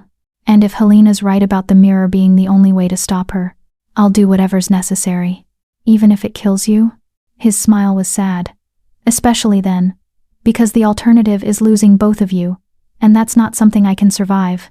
Lily stirred in her sleep, mumbling something about golden wolves and moonlight. Between them, she looked so small, so vulnerable, this child who carried the weight of ancient power and impossible destiny. "I'm scared," Claire admitted. "Good. Fear will keep you sharp." Cassian stood, moving around the bed to pull her up and into his arms. "But don't let it paralyze you. We have allies, resources, and power of our own, and most importantly, we have something Morgantha doesn't understand." "What's that?" "Love." His arms tightened around her. "She's driven by hunger and greed. We're driven by the need to protect our child. That makes us more dangerous than she could possibly imagine." A commotion outside the door made them both tense. Marcus's voice came through, frustrated. "Counselor Drake, you can't." The door burst open. Drake stood there with a contingent of guards bearing different pack insignias, not Moonstone wolves, but outsiders. "Alpha King Cassian." Drake's voice was formal, cold. "I'm here under the authority of the Continental Wolf Council to place you under investigation for endangering pack security and violating mating laws. These guards will ensure you comply with the inquiry." Cassian's growl rattled the windows. "You dare bring outsiders into my territory. You dare challenge me in my own chambers. I dare uphold our laws." Drake's smile was poisonous with triumph. "Laws that prohibit Alpha-Omega matings due to the danger they pose. Laws you violated, creating a child whose very existence has brought monsters to our doorstep. The Continental Council has received reports of your situation. They demand answers. The Continental Council has no authority over my pack. They do when your actions threaten all wolfkind. Face the inquiry with honor, Your Majesty, or will be forced to assume you have something to hide." Drake's eyes slid to Claire and Lily. "The Omega and the child will be taken into protective custody while the investigation proceeds. For their own safety, of course." Over his dead body, Claire saw in Cassian's expression. And possibly, she realized with sinking dread, that's exactly what Drake was counting on. Chapter 6. Wolves and Vipers. The air in the room turned electric, with barely restrained violence. Cassian's eyes blazed pure gold, his alpha aura pressing down on everyone with crushing force. The foreign guards actually whimpered, their legs trembling under the weight of his power. But Drake remained standing, which meant he had backing, real backing from wolves powerful enough to shield him from an Alpha King's wrath. "You forget yourself, Drake." Cassian's voice was deadly quiet. The Continental Council has no jurisdiction over recognized heirs or bonded mates. Lily is my daughter, confirmed by blood. Claire is my mate, protected by pack law. Protected by pack law, yes, but the mating itself violates continental protocols established for everyone's safety. Drake pulled out a scroll, reading with false regret. Protocol 7, Section 3. Alpha-Omega matings are prohibited due to the power imbalance, creating dangerous offspring and unstable pack dynamics. Violators are subject to investigation, and the Omega in question must be evaluated for coercion or manipulation. Claire's blood ran cold.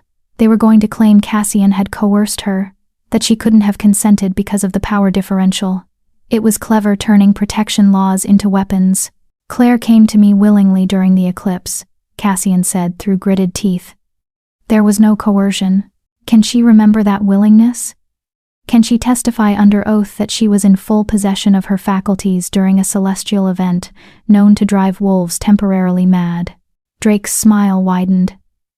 Because if not, then by definition, consent wasn't possible.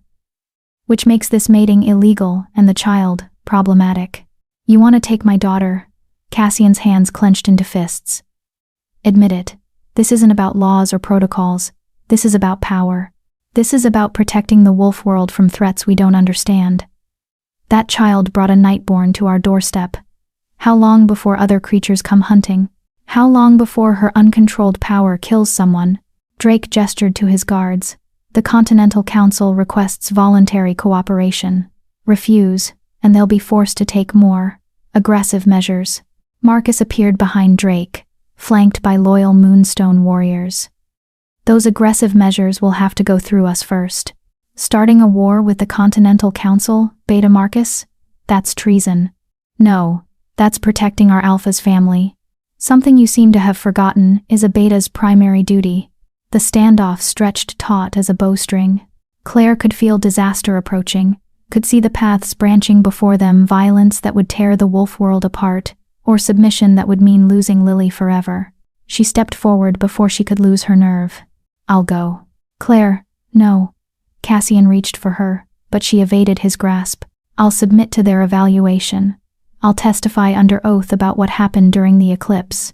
She faced Drake directly, channeling every ounce of dignity she possessed. But Lily stays here with her father. That's non-negotiable. Drake's expression flickered with frustration. The child must also be evaluated. The child is 3 years old, and has been through enough trauma today. She stays with Cassian while I prove that our mating was consensual and legal. Claire's voice didn't waver despite her terror. Unless the Continental Council makes a habit of terrorizing traumatized children, it was a gamble. Drake wanted to separate them, to make them vulnerable, but refusing to evaluate Claire's consent would reveal his true motives, and even corrupt councils had to maintain appearances. Fine, Drake conceded after a long moment. The Omega will come for evaluation, but understand this: if we determine the mating was non-consensual, it will be dissolved. The child will be removed from Alpha King Cassian's custody pending further investigation, and charges of coercion will be filed. Understood. Claire turned to Cassian, whose face was a mask of anguish and fury. Keep her safe. Whatever happens to me, keep Lily safe. I'm not letting you go. You have to. She reached up, cupping his face with trembling hands. This is the only way to buy time, to keep Drake from forcing a confrontation that ends in bloodshed. Her voice dropped to a whisper only he could hear. I can handle a few questions. I survived 3 years as an Omega Maid. I can survive this, but I can't survive losing her. Please. She saw the moment he understood, the terrible calculation he had to make. Protect Claire or protect Lily. Drake had engineered a situation where he couldn't do both. If they hurt you, Cassian whispered back, his voice raw. If they do anything to harm you, I will burn the Continental Council to ash. Every last member. I know. She kissed him, then brief, desperate, claiming before pulling away. Tell Lily I love her when she wakes. Tell her Mama is being brave, Claire. But she was already walking toward Drake and his foreign guards, her spine straight, her head high. An Omega Maid who'd found strength she never knew she possessed. "Let's get this over with," she said coldly. Drake's smile was victorious, as he gestured for his guards to escort her out. She didn't look back, couldn't look back without breaking. Behind her, she heard Lily starting to wake, heard her daughter's sleepy voice asking for Mama. The sound nearly destroyed her resolve, but she kept walking, out of Cassian's chambers, down corridors filled with shocked palace staff, into a waiting carriage marked with the Continental Council's insignia. The guards flanked her, their expressions neutral but their posture screaming threat. As the carriage pulled away from the palace, Claire finally allowed herself to look back. Cassian stood at the window of his chambers, Lily in his arms, both watching her disappear into the darkness. She memorized that image, father and daughter, golden wolf and silver child, and held it close to her heart like armor. Whatever came next, she would survive it. For them, the Continental Council's evaluation facility was located in neutral territory, a stark building of gray stone that felt more like a prison than an administrative center. Claire was led through cold corridors to a small room containing only a table, 2 chairs, and magical wards that made her skin prickle. "Sit," one of the guards commanded. She sat, hands folded in her lap, and waited. The door opened to admit 3 wolves, 2 women, and a man, all carrying the scent of old power and older politics. The man introduced himself as Counselor Thorne, a silver-haired alpha with calculating eyes. "Claire, is it? No pack name, no family designation, just Claire." "Yes, Counselor. Do you understand why you're here? You believe my mating with Alpha King Cassian was non-consensual due to the power differential and the eclipse's influence." "Correct. Walk us through the events of that night. Leave nothing out." So she did. Every detail she could remember: serving wine at the ceremony, the eclipse beginning, her panic over the broken pitcher, fleeing to the sacred grove, the red moonlight and strange energy in the air. Cassian appearing, clearly struggling with his wolf, their eyes meeting and something fundamental shifting. "Did he approach you first, or did you approach him?" one of the women asked. I'm not entirely sure. I remember turning, and he was there, as if we'd been pulled together by invisible strings. And then, he said my name, asked if I was real, touched my face very gently, as if I might disappear. Claire's voice softened with the memory. He said, "There you are," like he'd been searching for me forever. And I said, "Here I am," because it felt right. True. Then what happened? Claire hesitated. Some moments were too intimate to share, too precious to expose to these cold judges. We bonded. I don't remember every specific detail, the eclipse energy was overwhelming, but I remember feeling safe, wanted. Like for the first time in my life, I mattered to someone. And when you woke up? Alone. Confused. Marked but uncertain if it had been real or eclipse-induced madness. I had fragmented memories and bond marks that shouldn't exist. Thorne leaned forward. Did Alpha King Cassian ever, at any point, use his alpha command on you? Force you to comply through supernatural compulsion? No. Never. Are you certain? Because an Omega under alpha command might not even realize she'd been compelled. I'm certain. Claire met his eyes directly. I've been under alpha command before, from nobles who wanted their rooms cleaned faster, from the head housekeeper assigning duties. I know what compulsion feels like. Cassian never did that.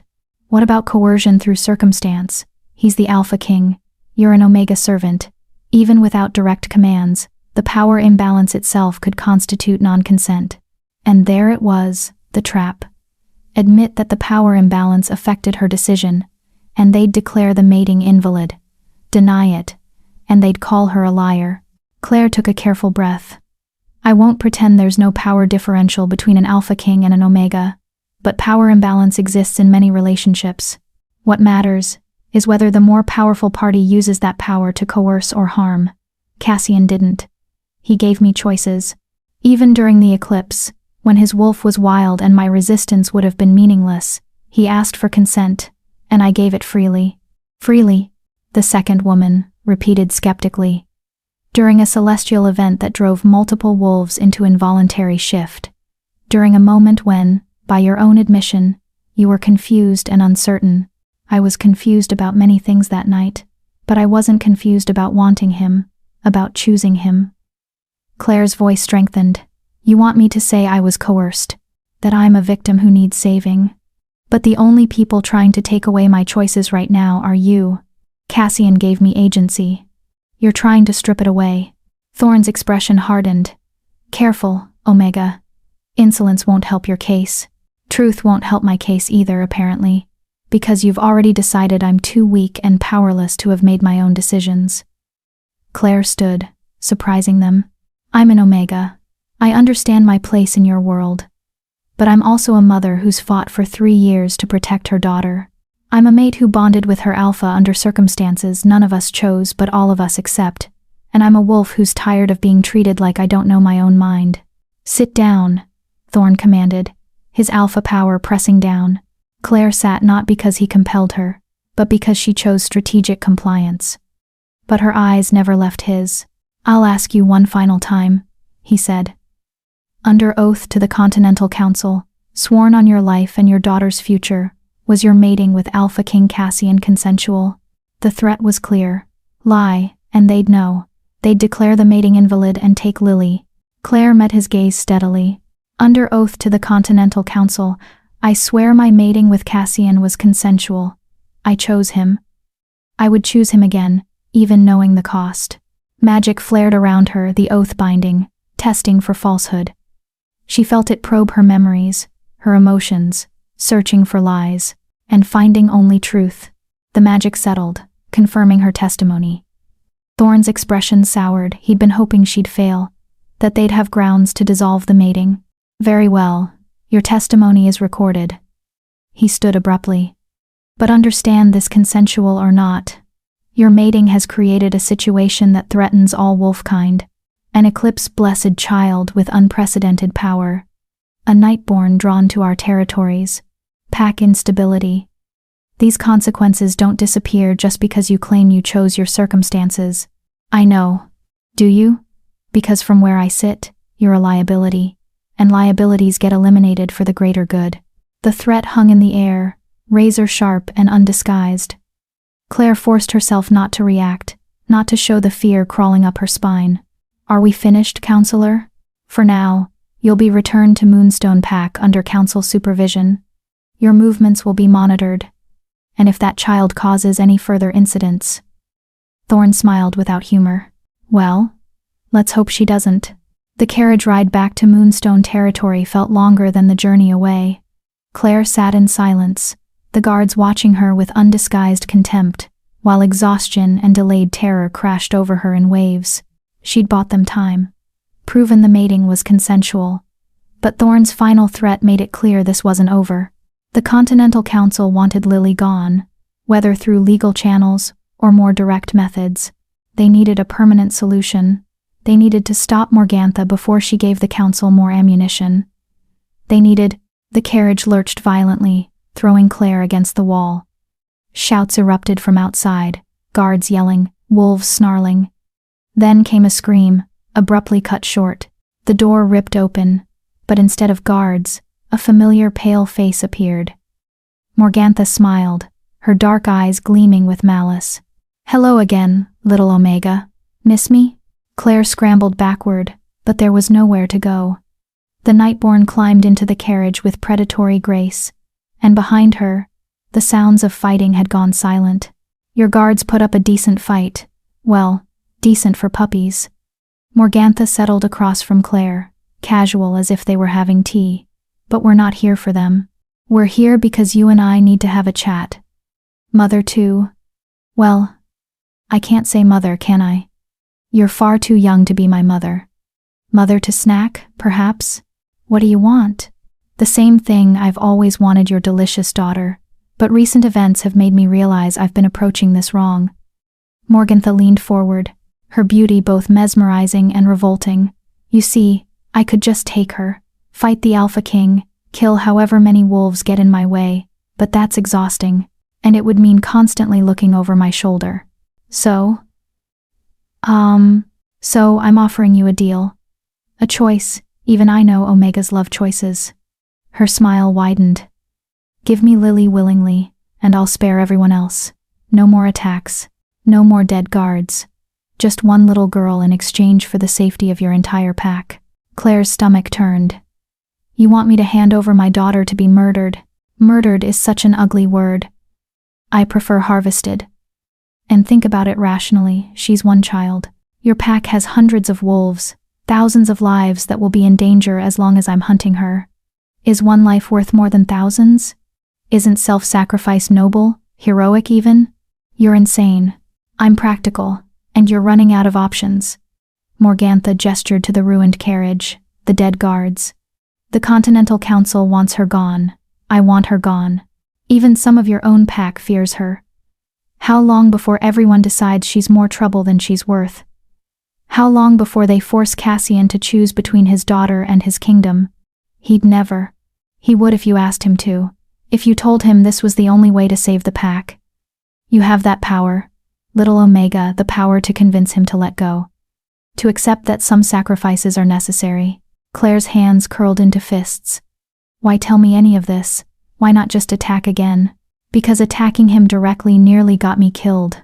That child of yours packs quite a punch when motivated. Morgantha's expression darkened with memory.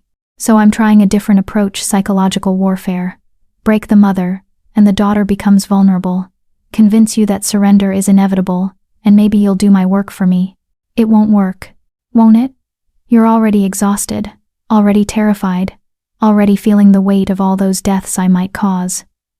Morgantha stood, preparing to leave. I'll give you 3 days to think about my offer.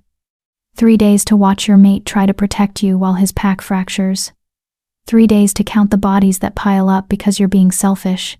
She paused at the door. Oh, and Claire? That little trip to the Continental Council? I arranged that. Drake is in my pocket, has been for months. Every move you make, every plan you form, I'll know about it. You're not fighting just me. You're fighting the entire system that wants your daughter gone. Then she was gone, vanishing into shadow, leaving Claire alone with corpses and impossible choices. When Moonstone guards finally found her 20 minutes later, Claire was still sitting in the blood-soaked carriage, staring at nothing. Morgantha's words echoing in her mind. Give me Lily willingly, and I'll spare everyone else. One life for thousands. The math was simple. The choice was impossible. And 3 days suddenly felt like no time at all. Chapter 7. The Weight of Crowns. Cassian met the rescue party at the palace gates, Lily clinging to his chest. The moment he saw Claire step down from the blood-soaked carriage, pale, shaking, but alive, something in his chest unclenched enough to breathe again. Claire. Her name came out broken. She stumbled into his arms, and he held both of them, mate and daughter, while his heart tried to restart. Around them, his guards formed a protective circle, weapons drawn, scanning for threats that had already disappeared into shadow. Morgantha, Claire whispered against his chest.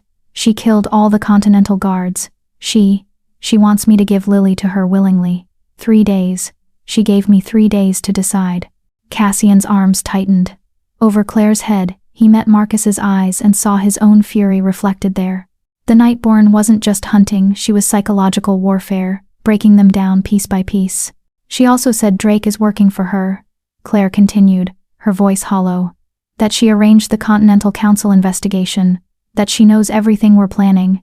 Of course she does. Helena's voice cut through the tension. The older counselor approached, her expression grim. Nightborn are masters of manipulation. They don't just hunt bodies, they hunt minds.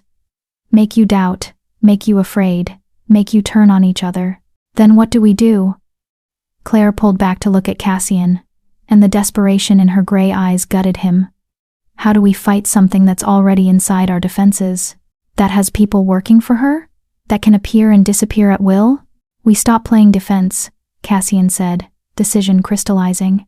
We go on the offensive. Your Majesty, Marcus objected. We don't even know where she's hiding. Then we make her come to us. On our terms, our territory, with every advantage we can manufacture. Cassian handed Lily to Claire, his alpha authority settling over him like armor. Call an emergency pack meeting. Everyone council, warriors, even the civilians. If Drake is compromised, we expose him publicly. If Morgantha has other spies, we flush them out. That's risky, Helena warned. You'll be revealing how vulnerable we are. We're already vulnerable. At least this way. Everyone knows what we're facing. He turned to his beta. Marcus. Activate the Eclipse Guardian protocols. I want every witch, warrior, and wolf with defensive capabilities assembled within the hour. And the Continental Council? Marcus asked. They'll view a full pack mobilization as aggressive posturing. Let them. They're compromised anyway if Drake is Morgantha's puppet. Cassian's jaw set. I'm done playing politics while my family is hunted. From now on, we do whatever it takes to end this. Claire touched his arm. Cassian, what Morgantha said about the choice. One life for thousands. What if she's right? What if the only way to save the pack is… No, the word cracked like a whip. Don't even finish that sentence. We don't negotiate with monsters, and we don't sacrifice children. Ever. But, Claire. He cupped her face, forcing her to meet his eyes. Morgantha is in your head. That's what she does makes you think there's no other option. That surrender is inevitable. But there's always another option. Always. What if there isn't? What if keeping Lily means watching everyone we love die? Then we die protecting her. Together. As a family. His voice gentled. I know you're scared. I know this feels impossible. But giving up Lily won't save anyone.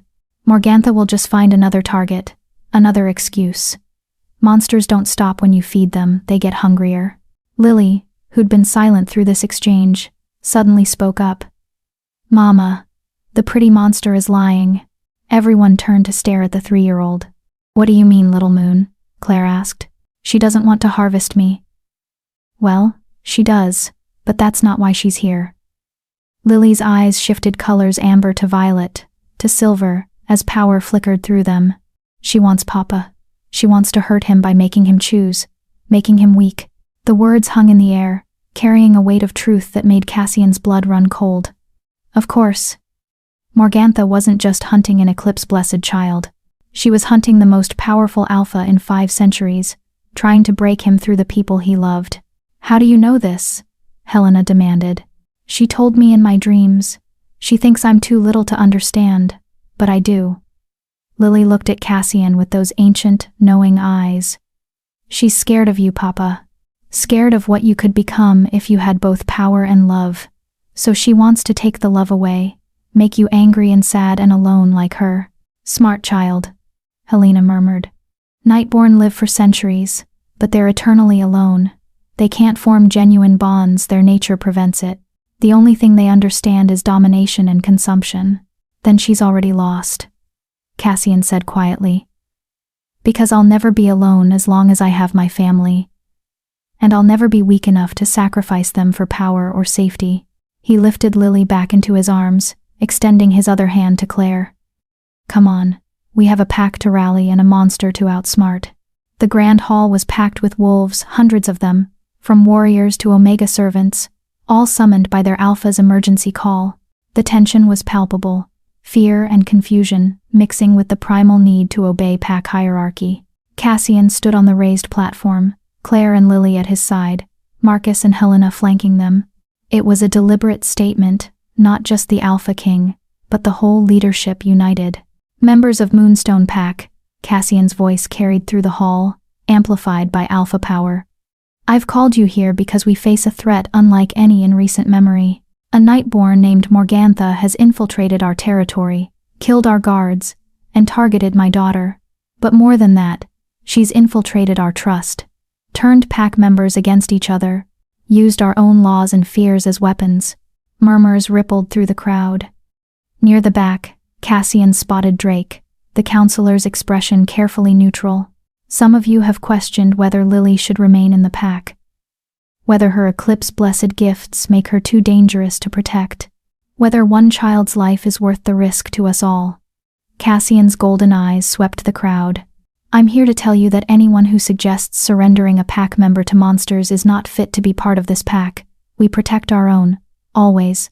Even when protecting one endangers everyone? Drake's voice rang out, exactly as Cassian had expected.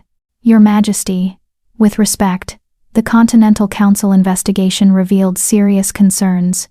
Your Attachment to the Omega and her child clouds your judgment. Does it? Cassian smiled without humor. Tell me, Drake, when did you start working for Morgantha? The hall erupted into chaos. Drake's face went white, then red with fury. That's a baseless accusation. Is it? Because the Nightborn herself told Claire you were in her pocket, that you arranged the Continental Council investigation at her request. Cassian descended from the platform, stalking toward Drake with predatory grace. You've been undermining my authority, spreading dissent, trying to isolate my family.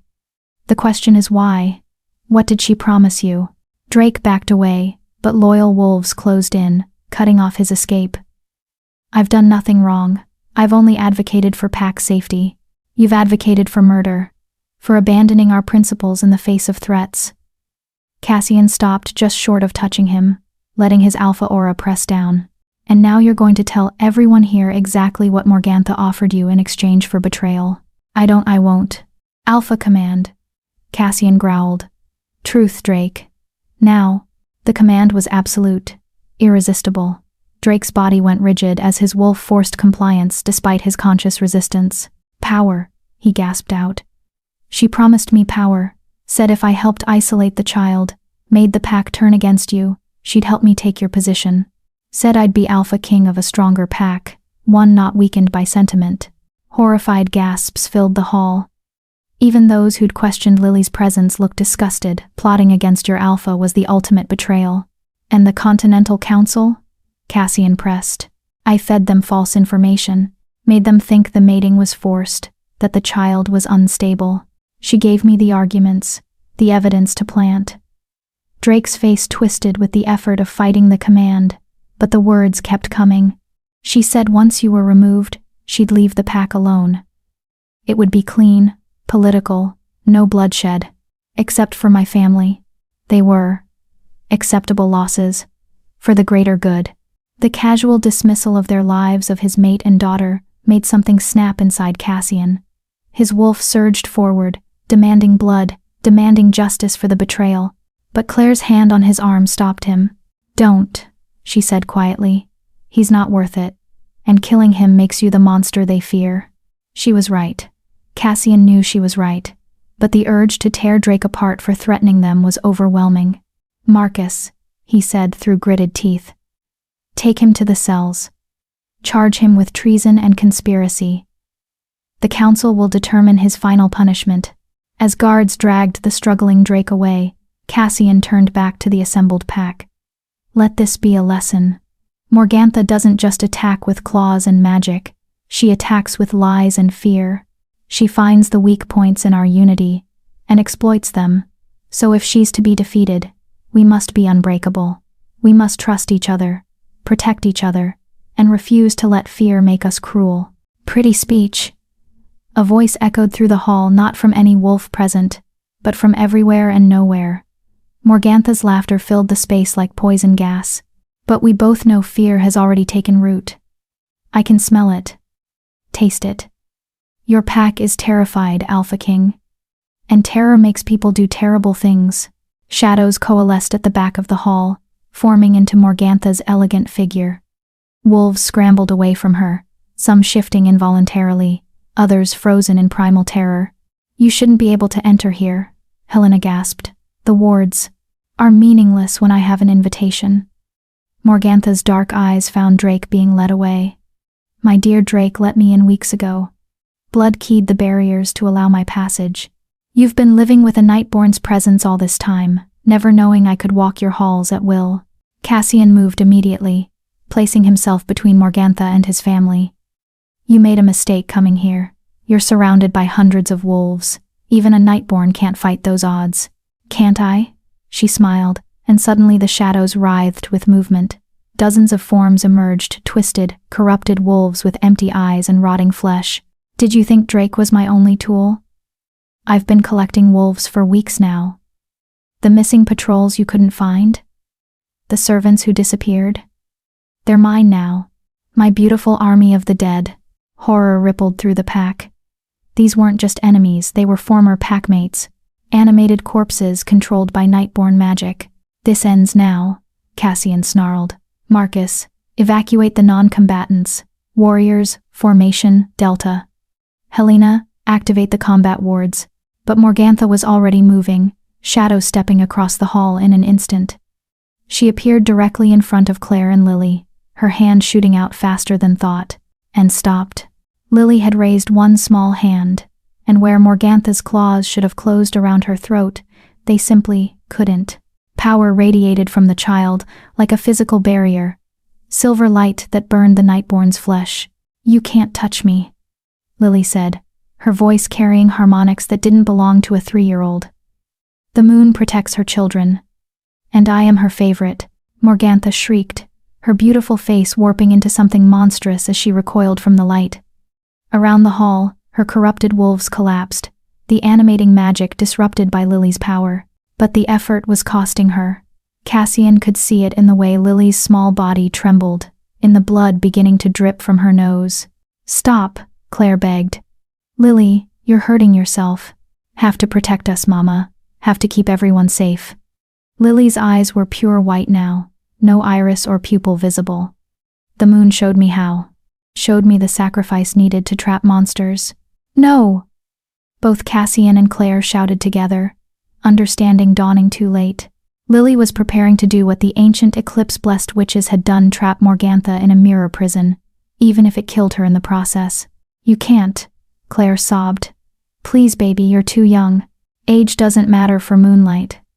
Lily smiled, and it was heartbreaking in its serenity. I love you, Mama. Love you, Papa. But this is what I was born for, to protect you from the darkness. Like hell it is, Cassian growled. He grabbed Lily, pulling her against his chest, and felt the power flowing through her, wild, uncontrolled, burning itself out in a desperate bid to save them all. Helena had said it required a conduit, someone to channel the power without destroying the child. He'd known from the moment she explained it, what he'd have to do. Lily, he said gently, I need you to give the power to me. Let Papa be strong for you. But it will hurt you. I can take it. I promise. But you have to let go. Let me carry this burden. Her white eyes found his, searching. Then, slowly, she nodded. The power transfer was agony. Cassian felt Lily's eclipse-blessed magic pour into him, felt it clash with his alpha nature, felt his body trying to tear itself apart from the incompatible energies. But he gritted his teeth and held on, refusing to break, refusing to fail his daughter. Through the pain, he heard Helena chanting ancient words of binding and trapping, felt Marcus adding his own power to the spell, then other wolves joining in, the entire pack lending strength to their alpha. And through it all, Morgantha screamed. The mirror formed around her, not glass, but crystallized moonlight that reflected her true form back at her endlessly. A prison of her own monstrous nature, trapping her in recursive horror. No, she shrieked. This isn't possible. The child doesn't have the strength. But I do, Cassian said through bloody teeth. And so does my pack. You wanted to break us? You just made us stronger.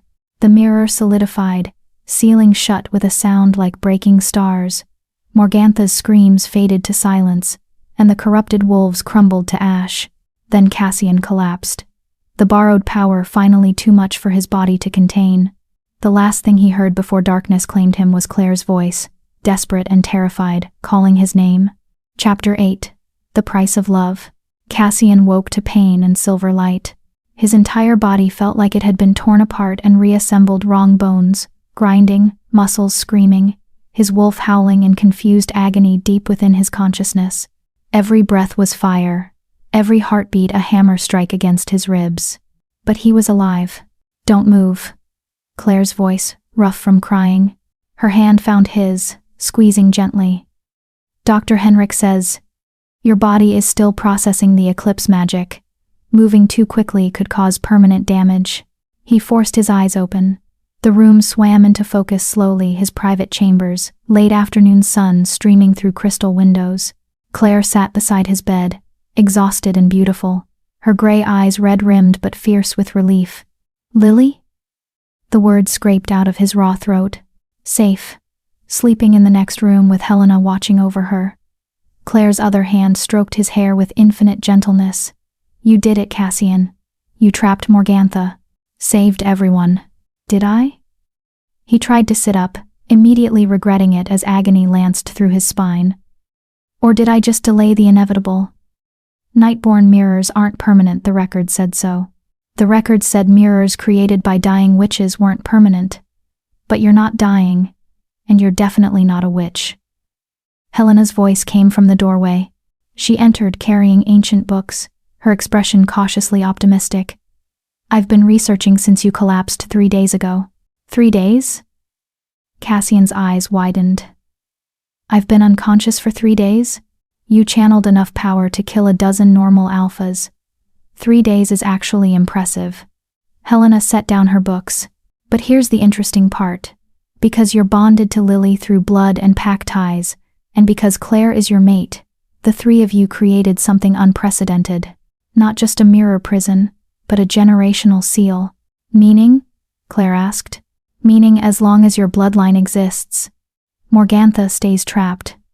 She's bound not just by magic, but by the living connection between you, your mate, and your child.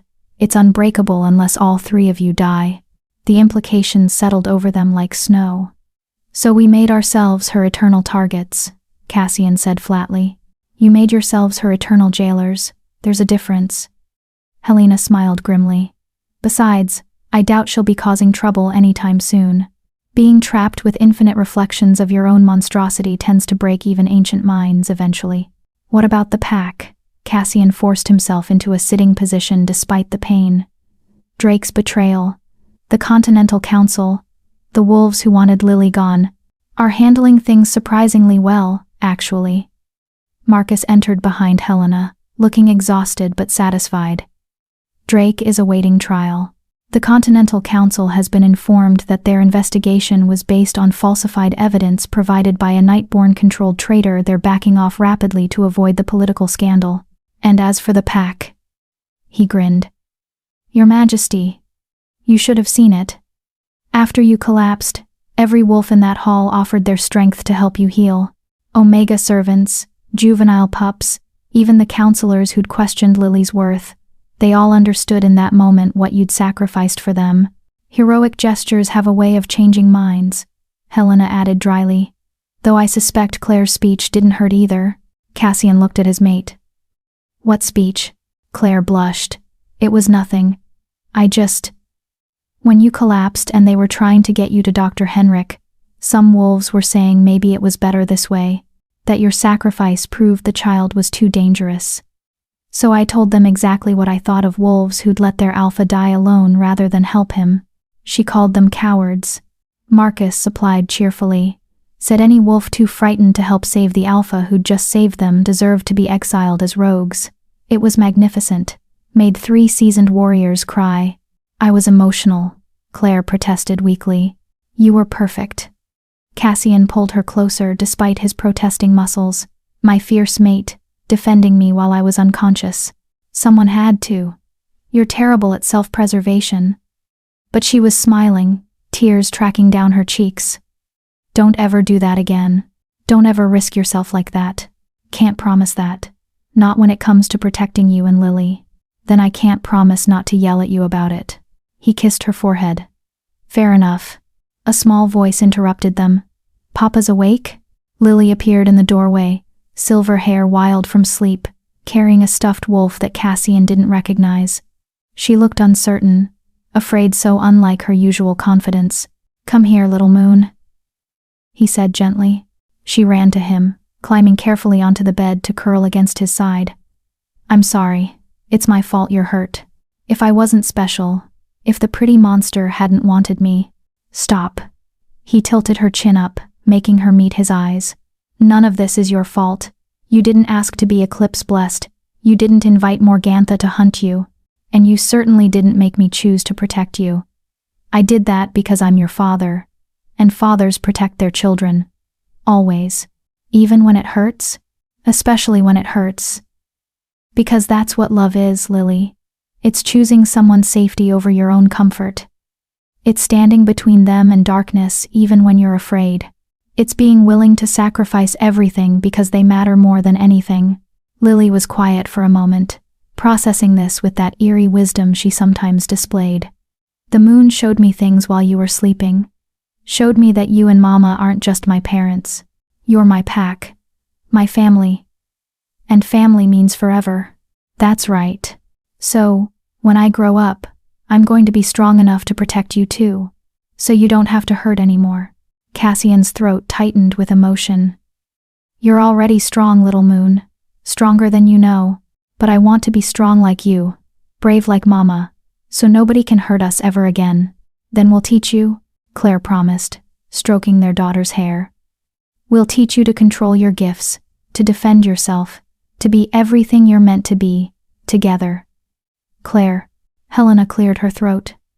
Speaking of teaching, Your Majesty, the Eclipse Guardian program is ready to begin. We've assembled a team of witches, warriors, and scholars dedicated to understanding and training Eclipse-blessed wolves. Lily will be the first student, but hopefully not the last. Good. The more we understand about her gifts, the better we can protect her and anyone else born with similar abilities. Cassian looked between his mate and daughter, his heart full despite the pain. What about succession? The council's concerns about Lily being heir? Gone, Marcus said firmly. After watching a 3-year-old help trap a Nightborn, even the most traditional counselors admit she's got Alpha King potential. Besides, Claire's regent designate status is now unquestioned. Turns out terrifying warriors into tears is very effective leadership, Claire groaned. I'm never living that down, am I? Never, Marcus agreed cheerfully. A knock at the door interrupted them. A young servant, one of the Omegas, Claire used to work alongside, peeked in nervously. Your Majesty, Lady Claire, the tailor is here about the coronation gowns? Everyone went still. Cassian raised an eyebrow at Claire. Coronation gowns? She had the grace to look embarrassed. I may have commissioned formal attire for both of us, because we discussed, that is. She's trying to say that you need to publicly acknowledge her as your Luna Queen, Helena supplied. Formal coronation ceremony, binding before witnesses, the whole traditional spectacle. It's the only way to cement her position and eliminate any lingering questions about legitimacy. I was going to ask you properly, Claire said quickly. I wasn't just assuming. Yes. Cassian didn't hesitate. Yes? Yes, I'll publicly acknowledge you. Yes, we'll have the coronation ceremony. Yes, to making our bond official and unbreakable before the entire wolf world. He cupped her face, thumb brushing away a tear.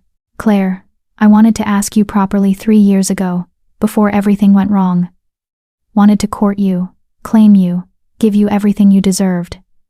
So yes, to all of it, whenever you're ready. I'm ready now, she whispered. Your Majesty, you can barely sit up. Dr. Henrik's dry voice came from the doorway. Perhaps wait until you can stand through a ceremony without collapsing. Spoil sport, Cassian muttered, but he was smiling. How about a compromise? Helena suggested. Private hand-fasting ceremony now. Public coronation in 2 weeks when Cassian's recovered. That way you're officially bound immediately, but we still get the political spectacle necessary to impress the Continental Council and neighboring packs. It was perfect. Practical and romantic at once. Tonight, Cassian decided. Private hand-fasting tonight with pack witnesses. I've waited 3 years, I'm not waiting another 2 weeks to make Claire officially mine. Claire laughed, the sound lighter than he'd ever heard it. So impatient. When it comes to you? Always. If Claire and Cassian's journey reminds you that the bonds we forge in darkness shine brightest, consider subscribing. Join others who believe that families built through sacrifice deserve to see their happily ever after, and who want to see exactly how this one unfolds. The hand-fasting ceremony took place that evening in Cassian's private chambers, with only their closest allies present. Marcus, Helena, Dr. Henrik, and Lily. Traditional pack ceremonies required hundreds of witnesses, but this was different. More intimate, more real. Helena officiated, her voice steady as she bound their wrists together with silver cord that glowed with moonlight. Cassian, Alpha King of Moonstone Pack, do you take Claire as your Luna Queen, your mate, your equal, your partner in all things? I do, before the moon and stars, Before my pack and my daughter, I claim Claire as mine, my mate, my queen, my heart. His golden eyes never left hers. I promise to protect you, cherish you, and stand beside you through every storm. From this day until my last breath. Claire, Helena continued. Omega born, but Omega no longer. Do you take Cassian as your Alpha King? Your mate, your partner, your equal in all things? I do. Claire's voice shook but held firm. Before the moon and stars, before our pack and our daughter, I claim Cassian as mine. My mate, my king, my heart. I promise to support you, challenge you, and stand beside you through every storm, from this day until my last breath. The silver cord flared brighter, sealing the vows with magic that went bone deep. Cassian felt it click into place, the bond that had always existed between them finally, formally acknowledged. Complete. Then, by the power of the moon and the authority of pack law, I declare you mated and bound. May your love be as eternal as the tides, as fierce as wolves, and as bright as the eclipse that brought you together. Helena untied the cord, but the bond remained, humming between them like a living thing. Cassian pulled Claire in for a kiss that was probably inappropriate given their audience, but he didn't care. She was his. Finally, completely, undeniably his. When they broke apart, Lily was bouncing on her toes with excitement. Does this mean I get to call Claire Mama and you Papa in front of everyone now? Not just in private? Yes, little moon, Cassian confirmed. From now on, we're a family in every way that matters. Good. Lily threw her arms around both of them. Because I like having a family. It's nice. Nice, Claire repeated with a watery laugh. That's one word for it. Marcus raised a glass of wine. To the Alpha King and Luna Queen. May their reign be long, their love unshakable, and their enemies few and far between. To family, Helena added. To family. They all echoed.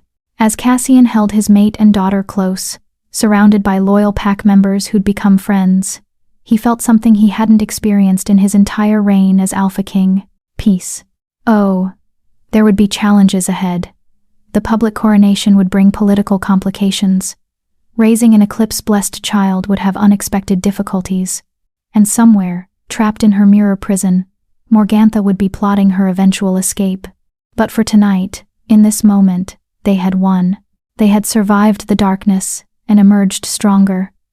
Had faced impossible odds and refused to break. Had chosen love over fear, unity over division, and family over everything. It was enough. It was everything. Later that night, after everyone had left, and Lily was asleep in her own room, supervised by guards who would die before letting anyone near her, Cassian and Claire lay together in his massive bed. Do you regret it? Claire asked quietly. All of this? The complications, the attacks, the near-death experience? Not for a second. He pulled her closer, breathing in her scent wildflowers and strength. Do you? I regret the 3 years we lost. The time you didn't know Lily. The fear and hiding. She traced patterns on his chest. But the rest? No. Because it led here. To us being together, officially and completely. No more hiding. No more shame. No more being invisible. She propped herself up to look at him, moonlight catching in her gray eyes. You know what the strangest part of all this is? What? I spent my entire life being told I was worthless, that Omegas don't matter, that we're disposable and forgettable. And now I'm Luna Queen, mate to the most powerful Alpha in 5 centuries, mother to an eclipse-blessed miracle. She shook her head in wonder. How did this become my life? You were never worthless, Claire. You were just surrounded by people too blind to see your worth. He tucked a strand of hair behind her ear. But I saw it. Even before I consciously remembered you, my wolf knew. You were always meant to be here. Always meant to be mine. Destiny? Or just incredibly good fortune on my part? She laughed, and the sound filled him with joy. This was what he'd been missing all those years, not just a mate, but a partner. Someone who challenged him, grounded him, made him better than he was alone. I love you, he said, the words feeling both monumental and simple. I don't think I've said it plainly. But I do. I love you, Claire. Tears spilled down her cheeks. I love you too. Have loved you since that impossible night 3 years ago. Even when I was too afraid to admit it. They kissed again, slower this time, deeper, a claiming and a promise and a beginning all wrapped together. When they finally pulled apart, Claire smiled against his lips. So, Luna Queen, that comes with responsibilities, right? Terrifying ones. Council meetings, pack politics, formal dinners with insufferable nobles. Sounds horrible. It is. But you'll have me to suffer through it with you. Then I suppose I can manage. She settled back against his chest, fitting perfectly in the space beneath his arm. As long as we're together. Always, he promised. From this day until my last breath. And as they drifted toward sleep, wrapped in each other and the peace they'd fought so hard to earn, Cassian knew with absolute certainty that he'd make that same promise every day for the rest of his life. Because some bonds were worth any price, some loves were worth any sacrifice, and some families impossible, unprecedented, and absolutely perfect were worth fighting the entire world to protect. Chapter 9. Silver Crowns and Moonlit Thrones. 2 weeks passed in a blur of preparation, healing, and careful political maneuvering. Cassian's body slowly recovered from the eclipse magic, his alpha healing accelerated by the bond he now shared openly with Claire. The mirror prison holding Morgantha remained stable, monitored constantly by Helena and her team of witches. And the pack, once fractured by fear and doubt, had unified in a way Cassian had never seen before. Adversity, it seemed, had forged them into something stronger. The morning of the coronation dawned clear and bright, as if the moon herself approved. Claire woke in Cassian's arms, their arms now, she reminded herself, no longer needing to hide or feel ashamed, and allowed herself a moment of pure contentment before the chaos of the day began. Nervous? Cassian's voice rumbled against her back, his arm tightening around her waist. Terrified, she admitted. I'm about to stand in front of thousands of wolves and claim a title I have no training for. What if I mess up the vows? What if I trip walking to the platform? What if you're exactly as perfect as you've always been? He kissed her shoulder. Claire, you've faced down a Nightborn, survived Continental Council interrogation, and terrified warriors into tears with a single speech. A coronation ceremony should be easy by comparison. Those were life or death situations. This is performance. Everyone watching, judging, waiting for the Omega Maid to prove she doesn't belong. Then prove them wrong, not because you have to, but because you can. He turned her to face him, golden eyes serious. You've already earned your place 10 times over. Today isn't about proving anything, it's about claiming what's rightfully yours. A knock at the door interrupted them. Mama? Papa? Can I come in? Come in, little moon, Cassian called. Lily burst through the door, already dressed in her ceremonial gown, silver silk that matched her hair, with embroidered moons along the hem. She looked like a little goddess, all ethereal beauty and barely contained excitement. Helena says we need to start getting ready now, or we'll be late. And the tailor brought Mama's crown. And it's so pretty, and there are already people gathering in the ceremonial grounds. And, she bounced on her toes. Can I help Mama get ready? Please? Claire laughed, her nervousness momentarily forgotten in the face of her daughter's enthusiasm. Of course you can. Let's go see this crown that has you so excited. The Luna Queen's crown was a masterpiece of craftsmanship, silver filigree shaped like moonlight, frozen in metal, set with opals that caught the light and threw rainbow prisms. It was delicate yet strong, beautiful yet powerful, everything Claire hoped to be. It's perfect, she breathed, watching it sparkle on its velvet cushion. Just like the woman who'll wear it, Helena said from the doorway. The older counselor had transformed from skeptic to fierce ally over the past weeks, and Claire was grateful for her steady presence. Now, let's get you dressed. We have a pack to impress. The coronation gown was deep midnight blue, nearly black, with silver embroidery that formed constellations across the bodice and skirt. It was modest enough to be appropriate for a Luna Queen but beautiful enough to take Claire's breath away. She'd never worn anything so fine, never imagined she'd be allowed to. As Helena and Lily helped her dress, pinning her hair in an elaborate style that was both regal and romantic, Claire caught her reflection in the mirror and barely recognized herself. The Omega Maid was gone. In her place stood someone confident, beautiful, powerful. "You look like a queen," Lily declared with absolute certainty. "I feel like an imposter," Claire admitted. "Imposter syndrome is common among those who achieve greatness," Helena said dryly, adjusting Claire's sleeve. "The key is to fake confidence until it becomes real. Trust me, I've been doing it for 40 years. Despite her nerves, Claire smiled. "That's oddly reassuring. I'm occasionally wise in my old age. Don't tell anyone, it would ruin my reputation." Helena stepped back, surveying her work. "Perfect. You'll make every she-wolf in attendance sick with envy and every alpha wish they'd found you first." "Good," Lily said fiercely. "Because Papa found her, and she's ours, and nobody else can have her." The possessiveness was very wolf-like, very alpha. Claire wondered sometimes if Lily's eclipse blessing had given her more alpha traits than Omega, despite her bloodline. Time would tell. A knock at the door announced Marcus. "Ladies, it's time. The ceremony begins in 15 minutes. Claire's stomach flipped. 15 minutes. That's no time at all. "You'll be magnificent," Helena assured her. "And if you forget the vows, just repeat after the elder. Nobody will know." "Very reassuring," Claire muttered, but she allowed herself to be led from the chambers, Lily holding one hand and Helena the other. The ceremonial grounds had been transformed into something magical. Thousands of wolves filled the space, not just from Moonstone Pack, but from neighboring territories, allied packs, even representatives from the Continental Council, looking appropriately chastened after the Drake debacle. White silk banners bearing the pack symbol fluttered in the breeze. Flowers formed elaborate patterns on the ground.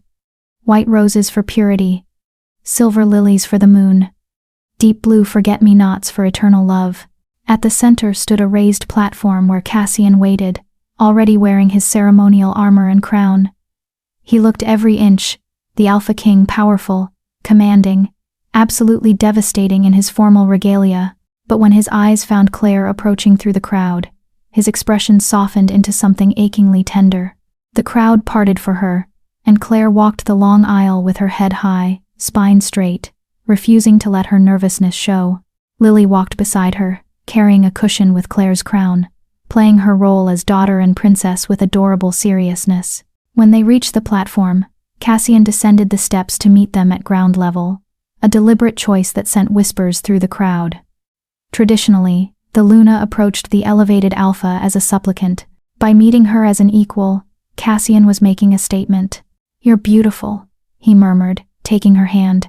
"You're biased," she whispered back. "Absolutely. It's one of my best qualities." They ascended the platform together, and the pack elder, a wizened wolf who'd presided over ceremonies for 60 years, stepped forward to begin. "We gather under the light of the moon to witness the coronation of Luna Queen Claire, mate to Alpha King Cassian, mother to Princess Lily of Moonstone Pack." The elder's voice carried across the grounds with surprising strength. "This ceremony binds not just two wolves, but affirms the bonds of pack, family, and destiny that brought them together." The elder turned to Claire. "Claire, Omega born, but Omega no longer, do you accept the responsibilities of Luna Queen? To lead alongside your Alpha, to protect the weak, to guide the lost, and to serve your pack with wisdom and strength?" This was it. The moment where she claimed her new life completely. "I do." Her voice rang clear, surprising even herself with its confidence. "I accept the responsibilities of Luna Queen. I will lead with wisdom, protect with strength, and serve my pack with everything I am.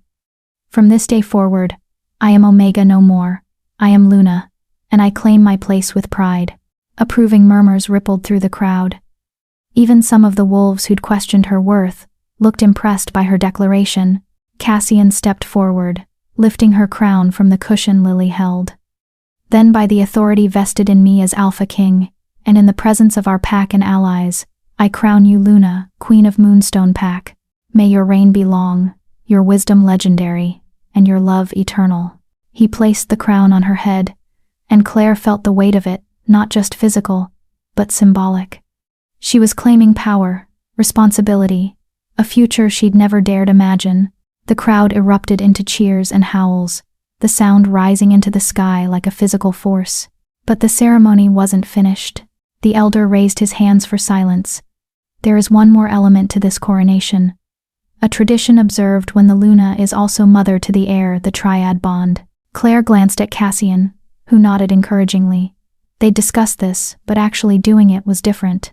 Lily stepped forward, and the three of them formed a triangle. Cassian, Claire, and Lily with hands joined in the center. The triad bond, the elder explained for those unfamiliar with the ancient ritual, links Alpha, Luna, and Air in unbreakable connection. It amplifies their individual strengths, allows them to sense each other across any distance, and ensures that their power flows together rather than competing. It is rarely performed, as it requires perfect trust and absolute love between all three participants. "We're ready," Cassian said quietly. The elder began to chant in the old language, words that predated modern pack structure.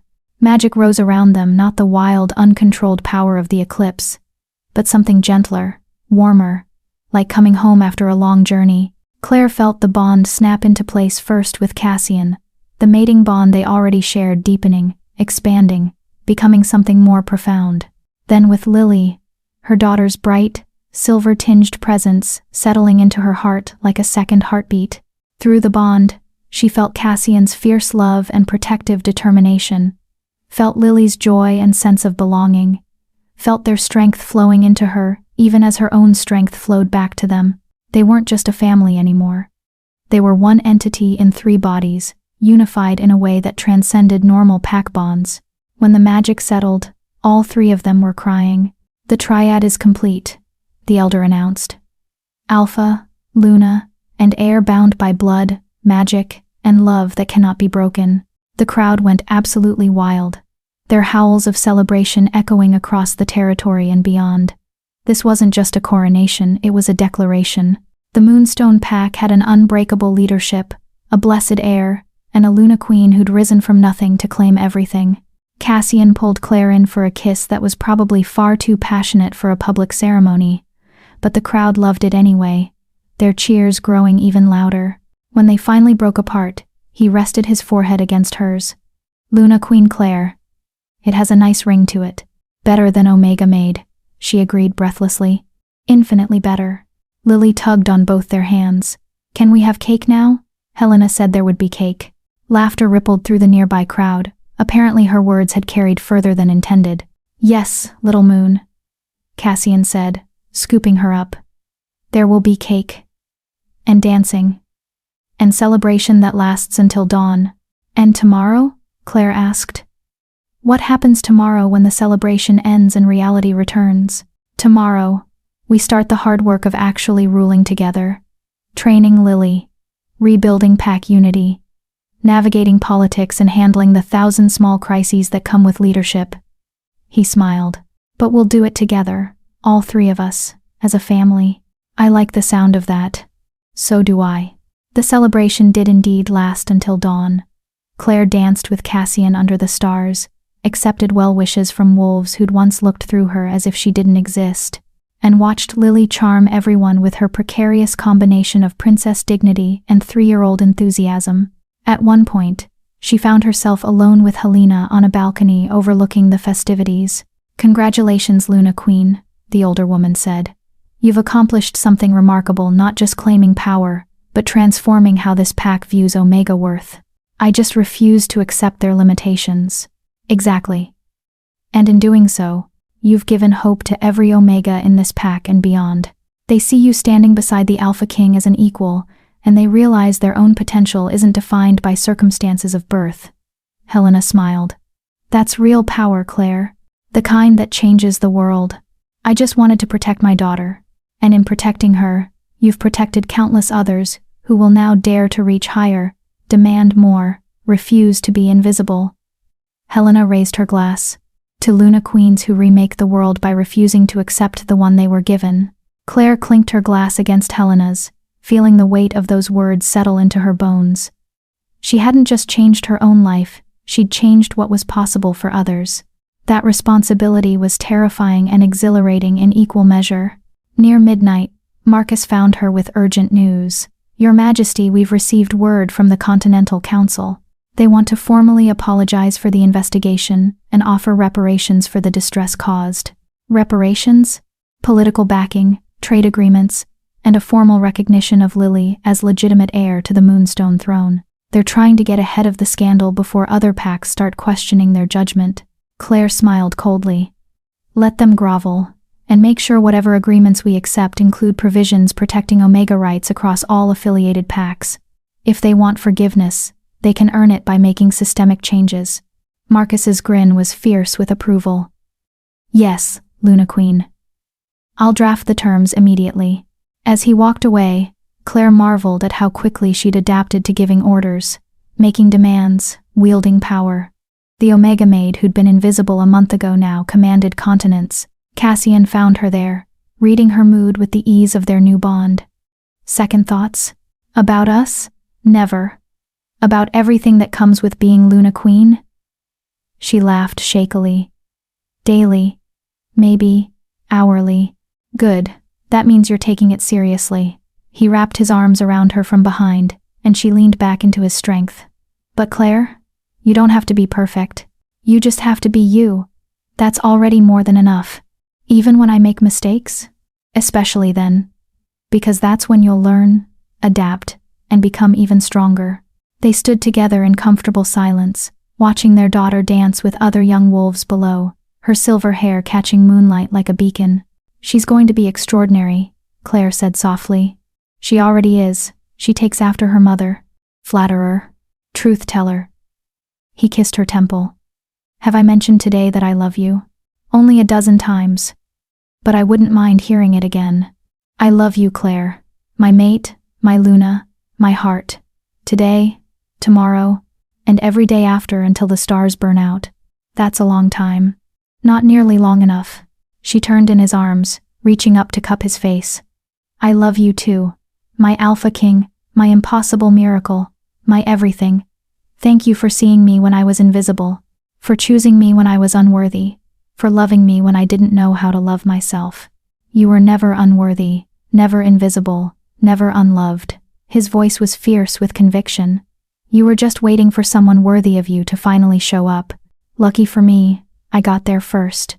Their kiss was soft, sweet, a promise renewed with every heartbeat. Around them, the celebration continued, music and laughter, and the joy of a pack that had survived darkness and emerged stronger. This was their happily ever after. Not perfect, not without challenges, but real and earned and absolutely theirs. 3 months later, Claire stood in the council chambers leading her first official meeting as Luna Queen. Beside her, Cassian handled the military reports while she addressed social welfare concerns. They moved as one unit, their triad bond allowing them to anticipate each other's thoughts and share the leadership burden seamlessly. Lily attended too, sitting in a smaller throne beside theirs, learning pack governance through observation. She was growing fast, too fast, the eclipse blessing apparently accelerating her development. Already she showed the tactical mind of someone twice her age, and the power control of a trained warrior.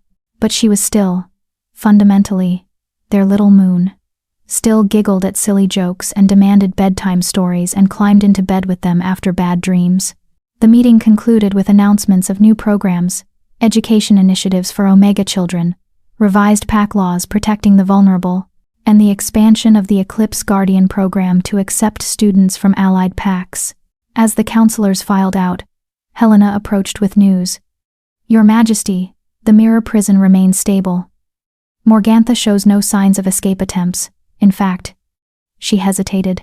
The witches monitoring her report that she seems to be changing. Changing how? Cassian demanded. Her appearance is deteriorating not from damage, but from facing her true self reflected infinitely. The witches theorize that even Nightborn can't withstand seeing their own monstrosity endlessly repeated. She may be developing something resembling a conscience. That's unexpected, Claire said, and potentially dangerous.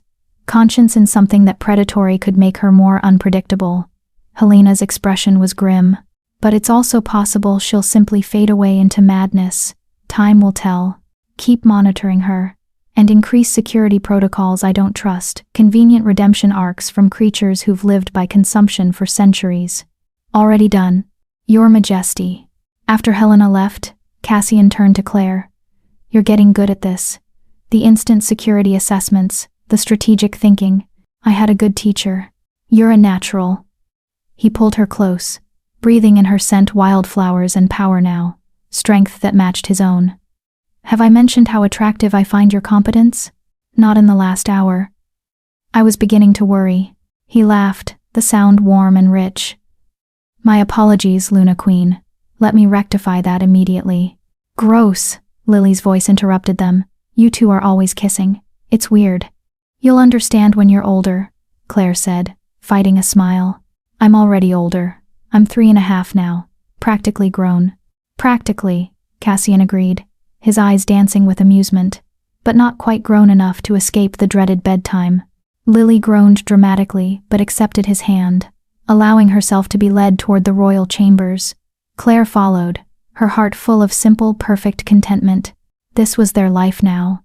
Council meetings and bedtime routines, political negotiations and story time.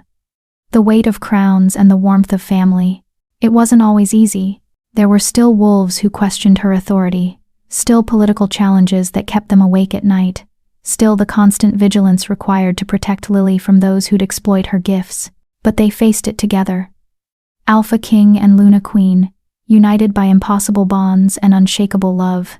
That night, after Lily was asleep and the palace had settled into quiet darkness, Claire stood on their private balcony looking up at the full moon.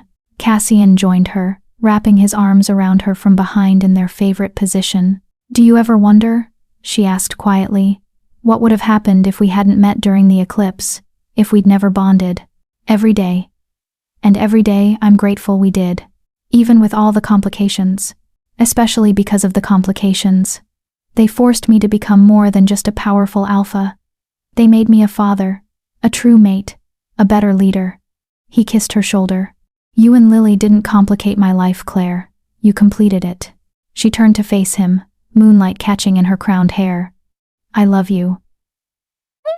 I don't say it enough, but I do. More than I have words to express. I know. He touched his forehead to hers. I feel it every moment through our bond. Your love, your strength, your unwavering belief in us. It's what keeps me grounded when power threatens to consume me. Then we're even. Because your love is what makes me brave when fear threatens to overwhelm me. They stood together under the full moon, Luna Queen and Alpha King, remembering the impossible night that had brought them together, and celebrating the impossible life they'd built from chaos and dreams. And far below, in a mirror prison that reflected infinity, a Nightborn who'd lived by consumption for 3 centuries, stared at her endless, monstrous reflections, and felt something she'd never experienced before. Regret. But that was a story for another time. Tonight belonged to families forged in starlight and love that refused to be denied. Tonight was perfect. Tonight was theirs. If Claire's journey from invisible Omega to Luna Queen touched your heart, if Cassian's unwavering protection reminded you that real love fights for what matters, and if Lily's courage showed you that destiny isn't determined by how we're born, but by who we choose to become, then subscribe. Join this community that believes every story of impossible love and hard-won family deserves to be celebrated. Because stories like these don't just entertain, they remind us what we're capable of when we refuse to accept the limitations others place on us. Epilogue. 1 year later, the first anniversary of Claire's coronation dawned bright and clear. Lily, now 4.5, but with the development and maturity of a 7-year-old thanks to her eclipse blessing, raced through the palace halls with the ease of someone who'd grown up knowing she belonged. Mama, Papa, they're here. The new Eclipse Guardian students are here. Claire looked up from the reports she'd been reviewing, sharing an amused glance with Cassian. Their daughter's enthusiasm for her role as head student never diminished.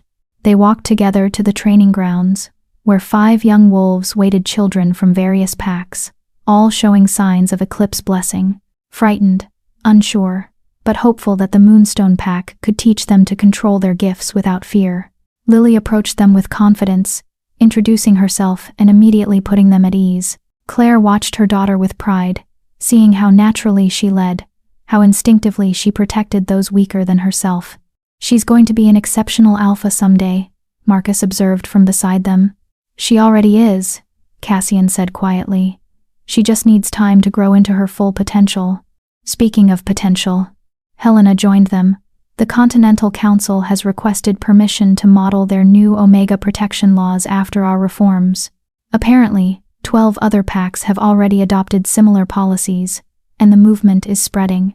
"Let them," Claire decided. "Revolution should be contagious." As the new students settled in and training began, Claire felt Cassian's hand find hers, their bond humming with contentment and shared purpose. A year ago, she'd been invisible, worthless, barely surviving each day.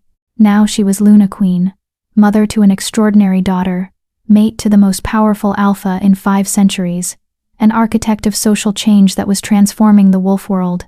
The fairy tale ending she'd never dared imagine had become her everyday reality. And the best part? This wasn't an ending at all. It was just the beginning.